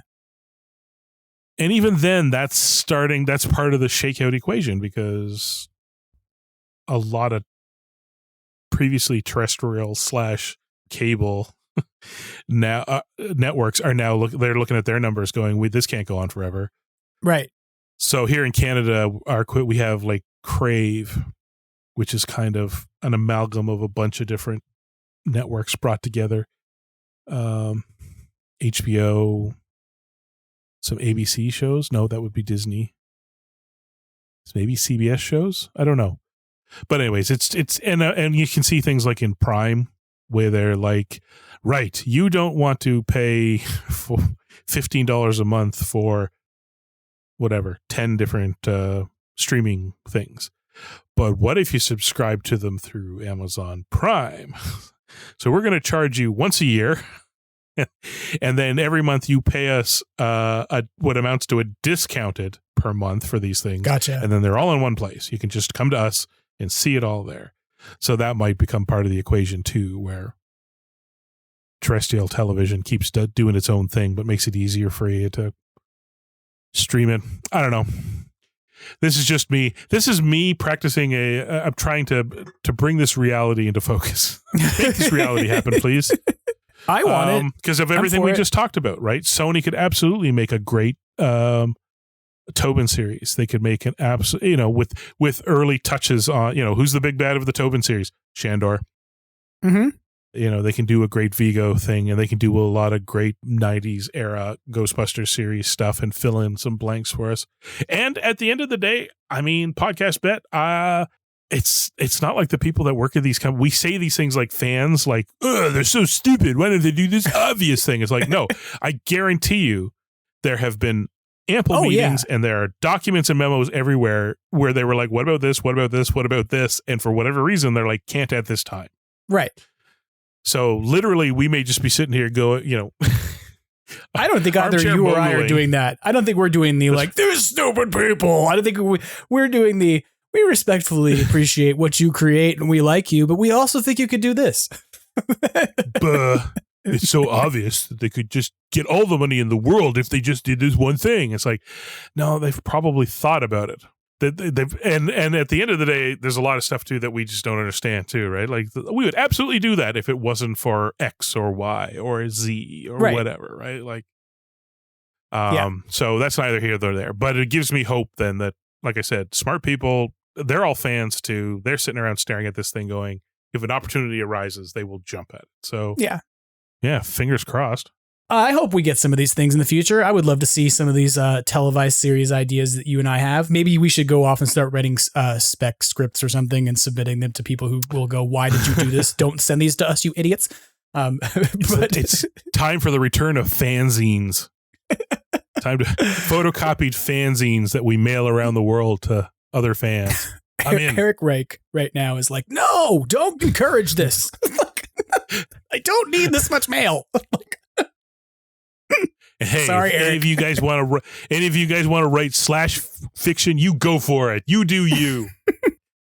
I imagine Eric drinking some sort of cocktail on ice, spitting it out.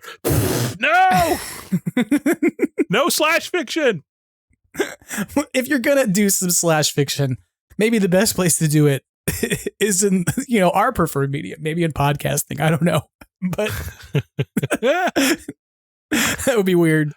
But I do think we should talk about podcasting for a minute, because one of the things you've been doing is that you have been organizing a new Ghostbusters podcast group on an app called Goodpods, which I have to tell you first, like, I'm glad you found a new podcasting app that works, but it was your fault that I started using Pocket Casts because you found that first.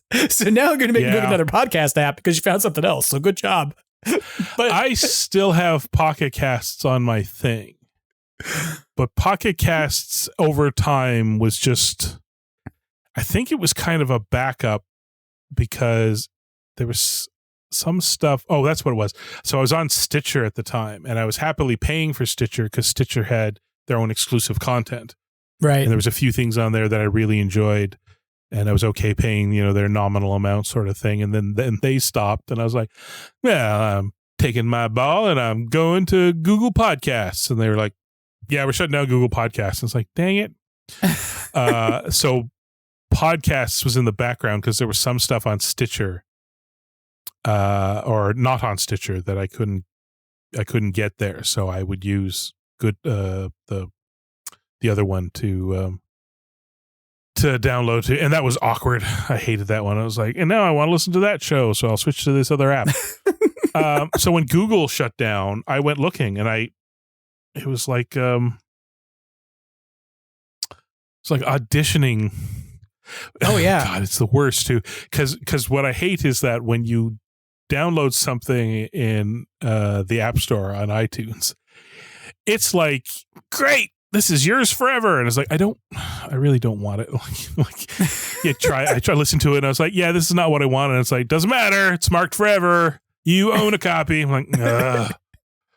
All right. So I started going through a whole bunch of different ones and stumbled upon Goodpods by accident. And I think actually literally it was by accident because I think it was on Twitter or something. And they posted and I was like, what are you now? And I went and I looked and it was like kind of early days for them development wise.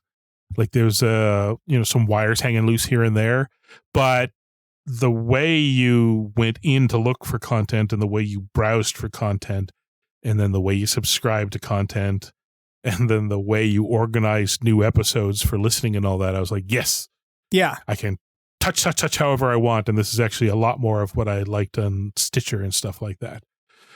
And then digging into it, realized, when you click the share thing, it's not simply a matter of you can share outside of the Goodpod apps, although you can do that.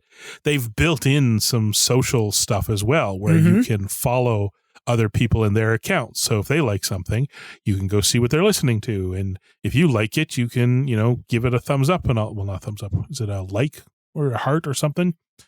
And people can, add their own comments to stuff and all this. And I was like, well, this is really cool. Like, cause it is. And then I realized that it had this group function, and the group function, I was like, well, this is ideal because if I say this is the Ghostbusters Podcast group, then it is a single place that as my podcast comes out, as your podcast comes out, as all the active podcasts come out, we can put it up to the group. And better yet, when we stumble upon things like, Gilbert Gottfried's Amazing Colossal Podcast, when Michael McKean was on and he talked about auditioning for Ghostbusters, I was like, wow, well, this is something that should be shared to, say, the Ghostbusters listening group, because that might be something they would like to hear. Even stuff that's Ghostbusters adjacent. So there's what's the one that's just Dan Aykroyd stuff? What's it called? Dang it. I should have looked it up beforehand. And then, like, what another example though would be the right men for the job, Ross's podcast, which again is not very much not about Ghostbusters most of the time because it's just Ivan Reitman. But again, if you like Ghostbusters, you're probably interested in the other stuff that Ivan Reitman's worked on. Right. So it seemed like a good place too if you tripped over stuff that wasn't, could be super Ghostbusters specific to not Ghostbusters specific, like maybe just kind of in passing. It doesn't matter. Great place to share it because you can share it to the group and everybody's of a like mind sort of thing. Now, that said, I was chatting with you about it because I was like, you 100% should be using this as a place to, when you post your episodes, you can, let's just join forces. Like we're all doing these podcasts and we'll use it as a place. We can post it up there. And then when we post to social media, we can post from the Goodpods and we can then bring more people back into Goodpods and they'll join the group. And why not just grow this group on Goodpods? And then Goodpods announces we're doing an update. I'm like, great. What does that mean? They're like, we're rethinking everything. I'm like, okay. And I don't mean that to mean that they're going to change the functionality of it away from what I liked about it. One of the things was I asked, I was like, so I started a group. I quote unquote own the group, but it'd be really cool if maybe, for example, there were other people with Ghostbusters podcasts who could also be, say, admin on the group. And they don't really have admin. That's the other thing. It's kind of, so they're starting to build a thing. And I'm like, I'm happy to get in on the ground floor. If only because if it all comes together right, then want to be along for the ride, want to help shape it with them, give them feedback, and want to be able to grow it so that when they're done, we have a community there. And if it all falls apart, well, c'est la vie. I'll go back to Overcast. But I mean, the reason I like this, I'll be honest, is you have some experience with trying to start a Discord, right? You all at one point started a Discord because you were like, how do we generate more opportunities for people to engage? You started doing the live streaming thing on YouTube at one point, and it was, or not live stream, but you were putting videos out of your episodes, and then it was trying to engage comments. And then it was okay, cool.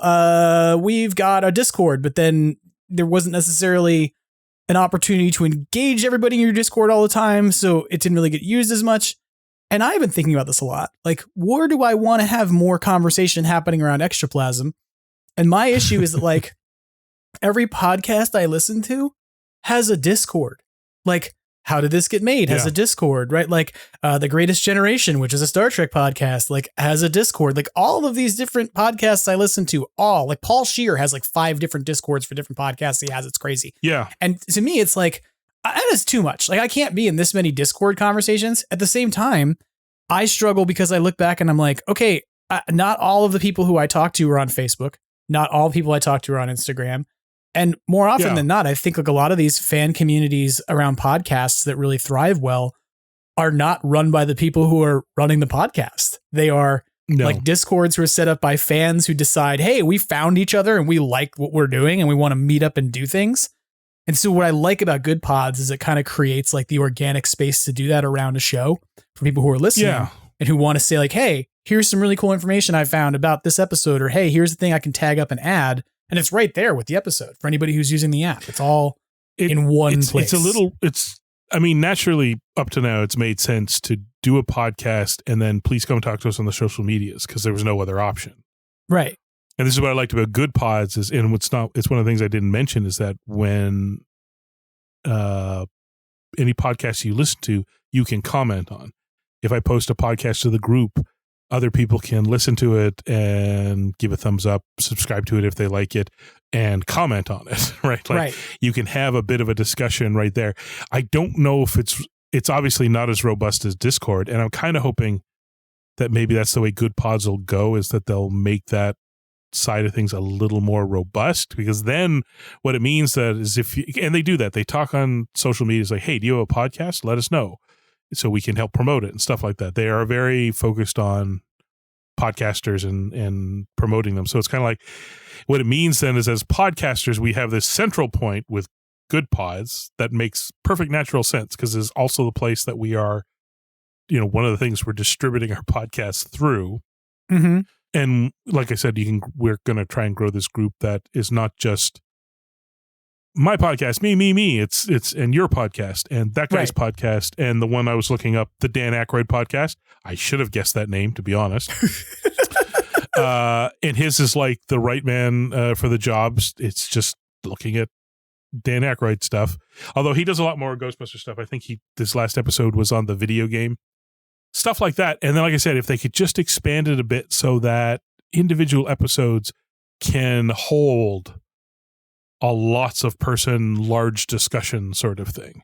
Right. Right now it's comments and they're kind of limited and all that. And it tickles my fancy that I'm like, this is cool. If we could do more of this would be great. Because naturally what I would like is I would like to pick the social media thing that I'm most comfortable on rather than trying to be on all of them. Right. Nurture the ones that are working well. So for me, I mostly sit on Twitter and a little bit of Instagram, and I got off Facebook for my own mental health and all the other stuff. I'm like, I don't get it. Nope. Discord, tried it. I was like, I do kind of get it. I can see the functionality of it. I don't want to maintain it. There's a lot of work there. and then just again, if you want to have, if you want to chat, come to, X. And if you want to do more than that and you don't want to talk on X or you're not on X, no problem. We're having the exact same discussion over here on, on Goodpods. So we'll see.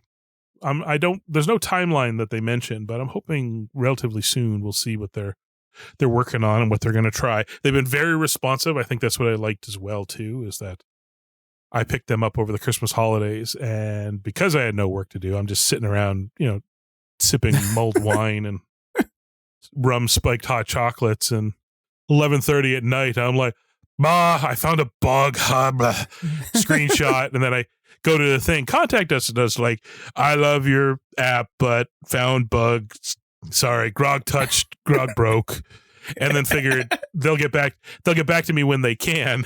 And within 30 minutes, one of the two people that run the company messaged back saying, oh yeah, okay, thanks, I'll hand it off to the team. I was like, wow, okay. In for a penny, in for a pound. If you guys are going to stay up this late, I'll stay up this late. So like I said, we'll see. It has potential, and I do like potential. I do like standing at the ground floor of things that I think we can leverage into something really cool together. I think it's something people should go download and check out, if nothing else, because it's a good way to sort of find other podcasts that you may want to be checking out and listening to from people who are content creators that, are related to other folks or that have sort of been pulled in by other folks and discussed by other folks. And it's kind of like funny to think about this, but I tend to think of this is dumb, but even on Goodpods, if you go search for Ghostbusters, what doesn't come up, weirdly enough, is Extraplasm, because the word Ghostbusters is not in the title of the show. And some other podcasts out there have gotten smart enough to just add in like weekly Ghostbusters to the back end of their stuff just to be like, whatever. So that way they get picked up by the search algorithms. And so it's kind of funny to me. Like and at the same time, I don't really want to turn around and be like, Extraplasm, a Ghostbusters podcast, because the next thing I know, Facebook will come along and be like, nope, that's it. You'd said Ghostbusters on Meta, so you can't exist anymore. Sorry, you're fired. And so for me, I'm like, okay, this is a good way to kind of let people find you via association to other things you enjoy and like, as the guy who started protoncharging.com, I feel your pain. And trust me, I carried that weight around for a long time and then was more than happy to relinquish it to the much smarter GhostbustersNews.com. I don't know if I ever told Jason this, but I laughed when he started it, because when I started Proton Charging, going back to good old Star Trek, it was the Wild West of the internet, and Paramount was suing websites. Right. That posted pictures of Star Trek and all that. Like they were like, no, that's our content. And they were shutting it down. Meanwhile, Star Wars was like, post what you like as long as it's not slash fiction. And I guess that technically only drove the slash fiction underground. But Star Wars went nuts on the internet, and Star Trek was standing around going, hang on a minute. But in those early days, my fear is that if I called myself Ghostbusters something or other, there was every chance that Sony would stand up and go, kapow. And I was like, ha, screw you guys. I took a line from your movie and it's mine now. Because it's just 2 words. And I was like, and I'm smart.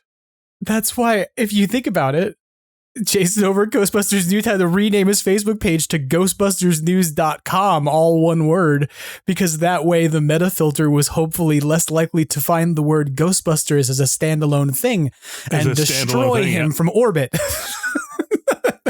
So, Goodpods is the answer. Goodpods is the answer. Yeah. No, Sony was very open-armed, and I still like the term proton charging, but yeah, search engine wise, not a performer. But I like Extraplasm. It's a good name. I love it.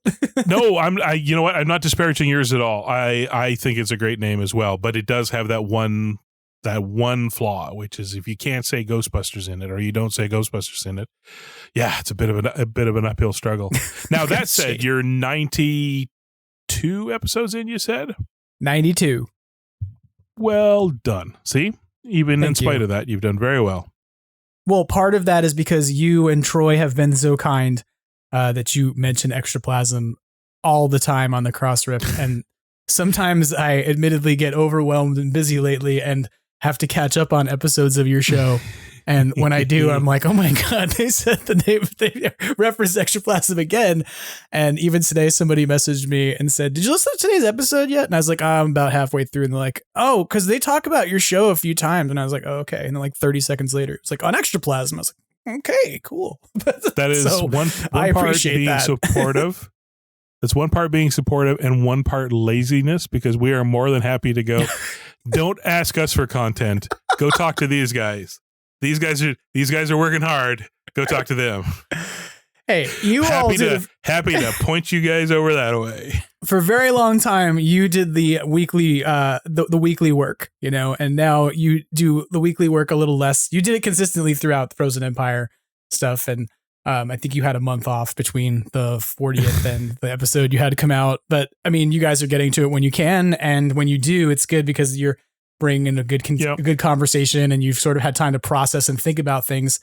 And I think that's important. Like, I think that good content creation and good podcast creation means you have to be able to have time to react and think about stuff. Somebody recently said to me that they thought I was dialing things down. And they were like, I had just like come back from the 40th anniversary in New York, and they messaged me and they were like, and this is, if you're listening, I'm not trying to throw you under the bus, but this was a conversation I had with somebody, or they said, I imagine you're dialing things down now. And I said, why? And I couldn't figure out why they thought I was dialing things down when I was doing more content creation than I've done in a long time. And then I realized why. It's that I post way less on social media than I used to. I don't make anywhere near as many Instagram posts of random action figures or look at these marshmallows in my drink or any of those things, because I'm taking more time these days to process and think about what I'm doing for the show. And I don't necessarily think that's bad, but it does mean that like there's the opportunity for something like Goodpods is sort of like a place to go, okay, there's a way to talk about the content, as opposed to, in order to be engaging an audience means you need to be producing a social media post every day. or 4 of them or 5 of them or whatever, to feel like you are chasing the dragon with the algorithm. Right. And it's unnecessary in a context where you can have an organic conversation and spaces to do that with an audience. And so that's what I think is really promising about Goodpods, and why I think people should go check out the effort you're putting forward.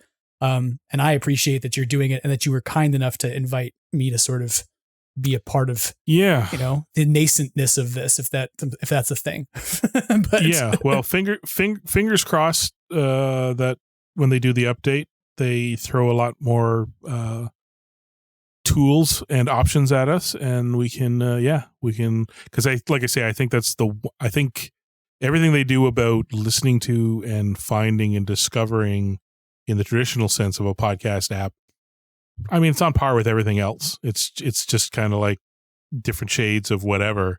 The thing they're doing that nobody else is doing is this social side. And I was like, man, you should really lean into that. Lean into this. Right. Podcasts aren't going away. There's not getting to be less and less of them. And I think to take that community social aspect and just bring it under your canopy, brilliant.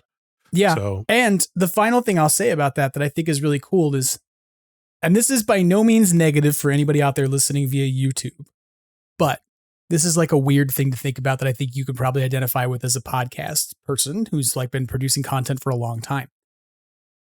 Part of what you're always trying to do is track your metrics. Like, how many people are listening? How many episodes are getting downloaded? What do people like and what do they not like? And as much as it's nice to be able to put episodes on YouTube to engage another place, it breaks everything, because anybody who's coming through YouTube is not grabbing your episodes from RSS from your host. So it means that now everybody who goes to YouTube to listen to your stuff, even though they're being supported, actually splits off of your mass audience base, and they represent a far smaller base of audience. And so there's like some people who on YouTube, I love that you're listening if you're listening via Extraplasm, but there's folks in there who are like posting comments, and they're like 1 or 2 people in there, because there's a smaller fraction of the podcast audience that's listening in that place than via RSS.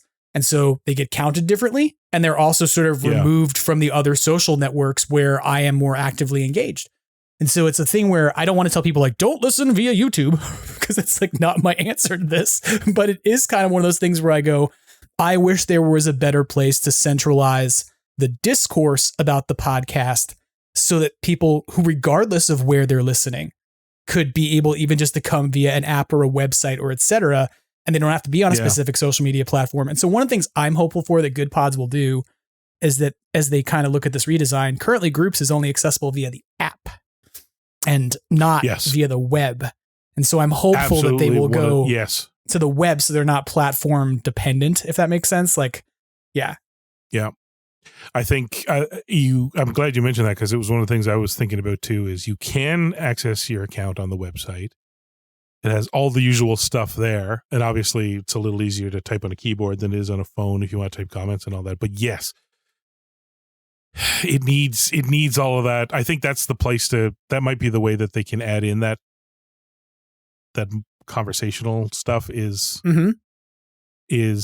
I think at that point they run it in tandem with it's the web, it's a browser.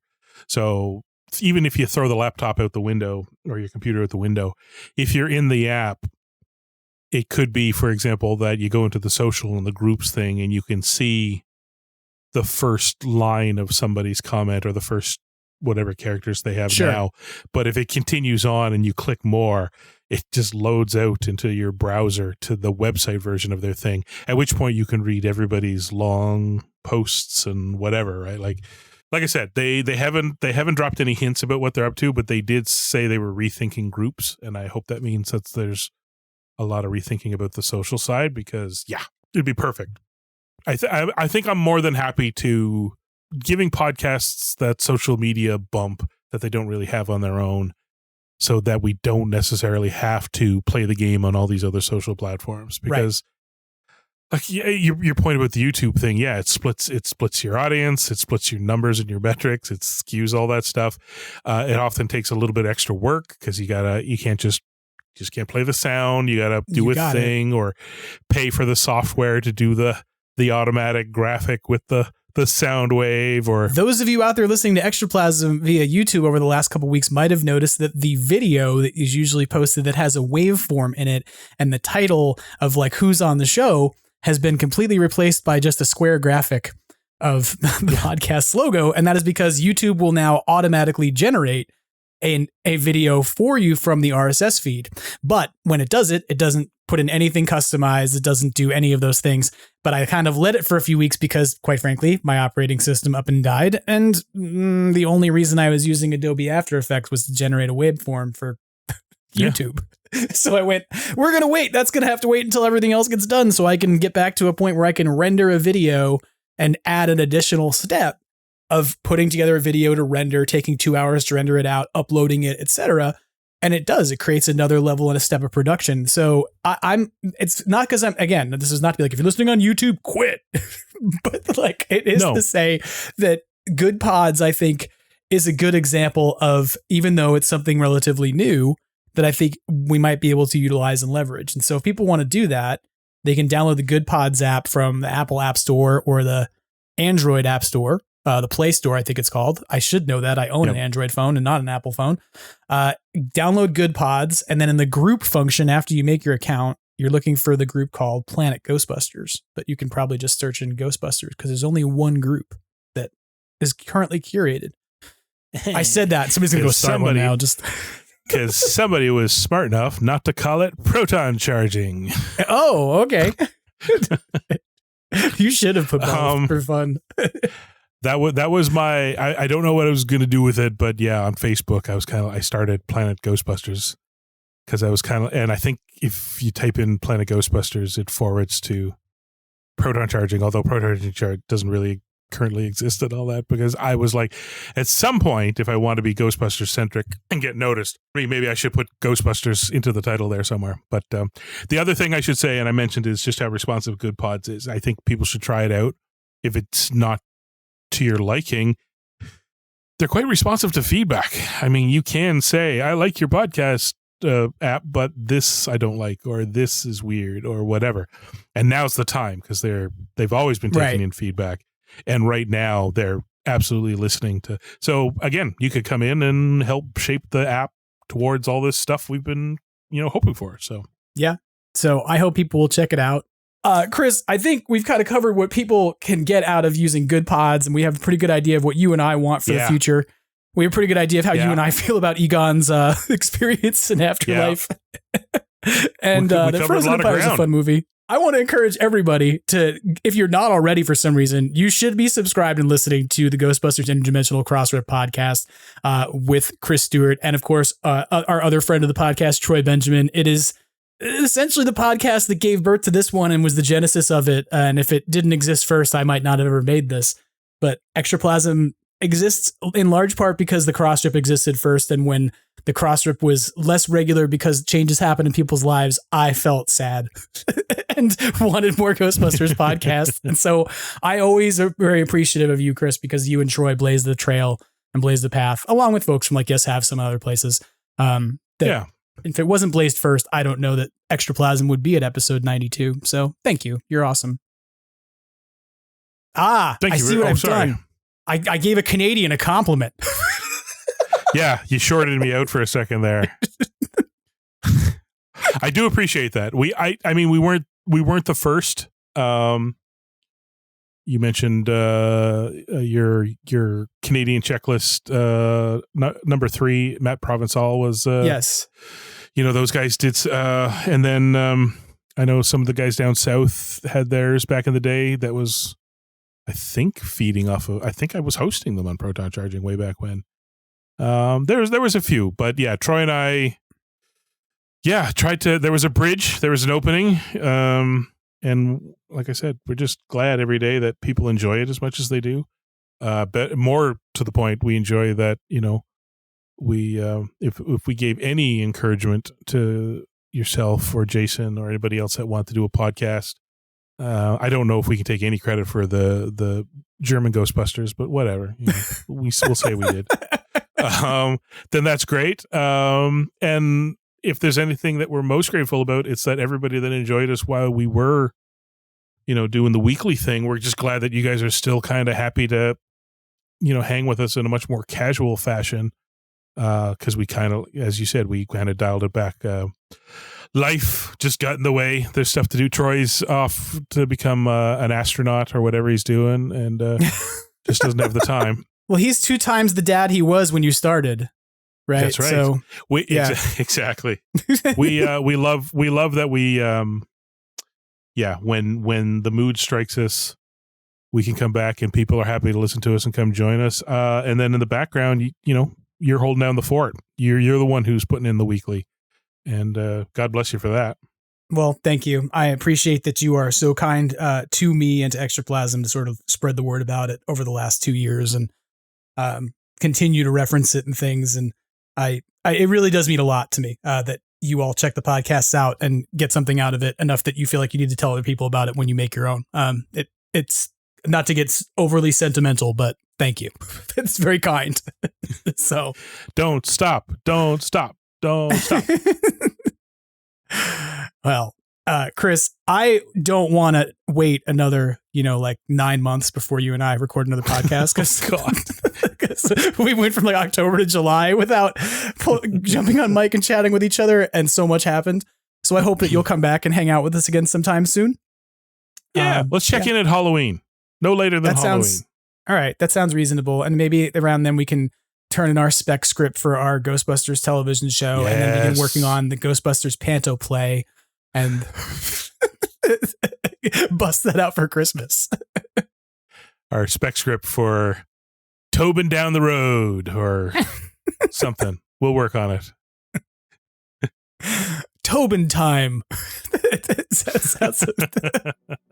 like just a talk show hosted by John Tobin. Welcome to Tobin time. Today we're discussing Class 5 free roaming vapors. I want that. Our series Bible for That's So Tobin. Oh my God, I need to see that now. Somebody needs to make that. Somebody out there, answer this call. That's So Tobin. That's So Tobin.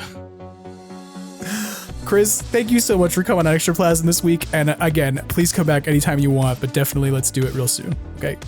Absolutely. Thanks, man. All right. Take care. You too. That about wraps things up for Extraplasm this week.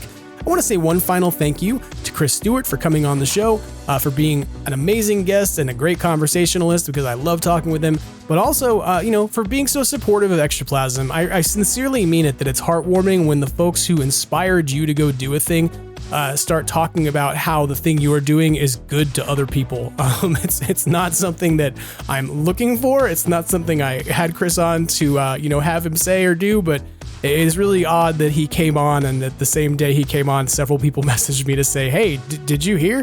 Have you heard the nice things being said? So I need to say this. If you have not listened to the Crossrip, please go listen to the Crossrip and check it out. There is a massive back catalog of the Crossrip and so many great episodes with lots of different great interviews over the years.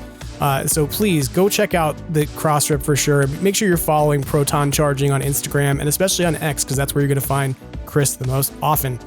Beyond that, I need to say thank you as usual to Brendan Pearce of Badoochi Studios, who provides our logo and our visual identity for the podcast, as well as vaporwave artist MAGNAVOX, whose version of Ghostbusters serves as our theme song each week. And of course, I need to thank you for listening, for tuning in, for being here now for 92 episodes and we're broaching 2 years almost, which is totally crazy. But also, for being folks who reach out and say hi and contact me and tell me what you're thinking about the show. It's always nice to hear from you. Feel free to reach out, extraplasmpodcast@gmail.com, at Extraplasm on Instagram or X, where I am a little less often, I admit, as well as Facebook, Extraplasm Podcast, YouTube, you can find me there as well. So any of these places, feel free to drop a line, say hello. If you've got something to share, I'm ready to believe you do. Let me know about it. And of course, I want to remind you to be happy, be healthy. If you're going to San Diego Comic-Con this week, stay hydrated, stay happy, rested, and have a good time. If you're not going, stay home and enjoy the coverage from those who are going, and begin the FOMO of what you want to get next, because it's coming. But be happy, be well, and as Ernie Hudson says and reminds us every week, try to have fun and always keep on busting. Take care.